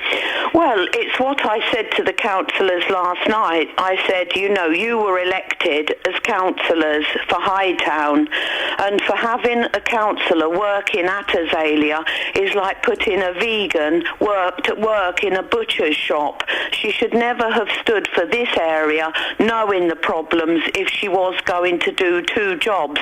We have said we now want their share of time. They are going to come and see us. They have seen photographs. They heard what people had to say last night, the devastating, disgusting, disgraceful diatribe that we have to keep saying over and over again about how our lives are affected, and that is what now they will listen to us. Bridget, thank you very much. Bridget, not her real name, she's one of the residents. We did ask the council to take part in our discussion this morning. They declined, but issued this statement. Although we are unable to provide a detailed response at this time due to the restrictions of PERDA, we would like to... Basically, that means that if there's an election going on, they can't really say anything. That's what PERDA means. We would like to reassure the community that we are aware of the issues in Hightown and are working closely with our partners to resolve this. Multi-agency teams have been out visiting the area, speaking to residents about their concerns and providing support. Furthermore, we are keen to ensure an evidence-based approach to problem solving and will continue to gather evidence relating to the problems affecting residents. As such, we would encourage residents to contact the police or their ward councillors to report incidents or issues affecting them. This is Iain Lee on BBC Three Counties Radio. It's the 10th anniversary, I think, since the start of Dignitas, so we've been talking about that this morning. We've had some really powerful stories. James, again, not your real name, you live with MS. Can I ask, how long ago did you get diagnosed with it? Back in 2000. And how old are you, James, or roughly, if you don't mind me asking? Roughly 45. OK. And how badly is it affecting you? Well, it's affecting me quite bad. It's... 1 minute you're okay, and the next minute you're just struck down again. 1 minute you can see fine, and you can't see fine. You can use your hands okay, but you can't use your hands okay. And it's just an ongoing thing all the time. I tell you why I was asking your age and when you were diagnosed. It's just because my mum has got this, and it's kind of interesting to just get an idea of sort of roughly where you are in your life, because although it doesn't follow any strict rules, there is kind of a pattern that it often follows. If things... Well, you know that things are probably going to get worse, aren't they? Yes. Have you considered what you would do if things got really bad? Yes. Basically, like I was saying, I mean, I didn't know about this one in Sweden, but something like that. The Dignitas, you would consider travelling abroad? Definitely. To end your life? Yeah, it just gets enough when you actually... been something, and you actually held down a job, and you've been this, that and the other, and, you know, you've been right up on the top, and then to fall right down the ladder, right in the bottom, it's just bad news. And then you're relying on the state, and they make it even harder for you to try and make out that you're sponging off them and doing this, that and the other, and you have to try and beg, borrow and steal, basically, to try and make ends meet, and it's just no good. So you're not life for me. It really isn't. So you're not working now. You're dependent on help from the state. Yes. Can I ask, James? If I ask any questions that are too personal, just tell me to get lost. Are you married? Have you got family? No. So you live on your own? It's all gone because I've got MS. Were you married? Yes. and your wife left because of your condition? It was a mutual decision. It was a mutual, not really. I suppose it was me. I didn't want her to stay with me. I didn't want to tie her down. I wanted her to go away and find someone else which could give her a better life than what I could.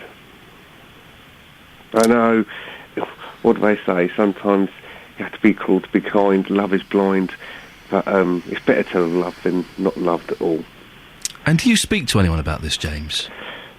I have done. They just try and talk you out of it all the time, saying, there's other things we can do for you, we can do this, that and the other for you, but let's face it, at the end of the day, it's not. You're tied up 24/7 with this, with appointments with doctors. All the time you have to keep going backwards and forwards to the hospital. You have to pay the parking. You have to try and find the money. It's hard work, pay the parking. James, to listen. Get down there. I really hate to do this, but we are running out of time. No, that's Can fine. I suggest? Have you spoken to anyone at the MS Society? No, not really. I don't really talk to anyone about it because the thing is about them places, you go there and you see people that are in worse condition than you, and it just brings it home of what is in store for James, you later on. I think the MS Society might be able to offer some help. Listen, we've got your details. Can we give you a call a little bit later on this morning, off air, and maybe we can just give you a couple of numbers of people that might be able to... It might just be worth talking to, so you're not completely on your own. Yeah, okay. Would you like that? Yeah, I think I'd like the stigma test number better, though. I'll test to Google it. All right, listen, well, James, we'll speak later on. I've got to move on. I feel terrible doing this because we are running out of time, but that's the nature of this kind of show. Well, what can you say to that? Not a lot. Let's get the travel news now. Let's go to Sophie. Beds, Hearts and Bucks travel. BBC Three Counties Radio. Southbound on the A1, it's still looking fairly slow following the earlier accident. A lorry and a car involved around the Black Cat roundabout. Now congestion there is heading back to Eaton Ford, and on the A41 heading east at Great Barford as well. All lanes have been reopened, but it is looking particularly tricky. It is causing delays through a lot of surrounding areas now at the moment. Elsewhere, heading east on the A40 Western Avenue, still looking slow between Swakely's Corner and the Gypsy Corner, and anti-clockwise on the M25. Usual delays still in place, I'm afraid. Hours worth of delays between the Brook Street roundabout at 28 and 24 at Potters Bar. Sophie Tyler, BBC Three Counties Radio. Thank you, Sophie. I'm back tomorrow at 6. Jonathan's up next. Getting beds, hearts and bucks talking. This is BBC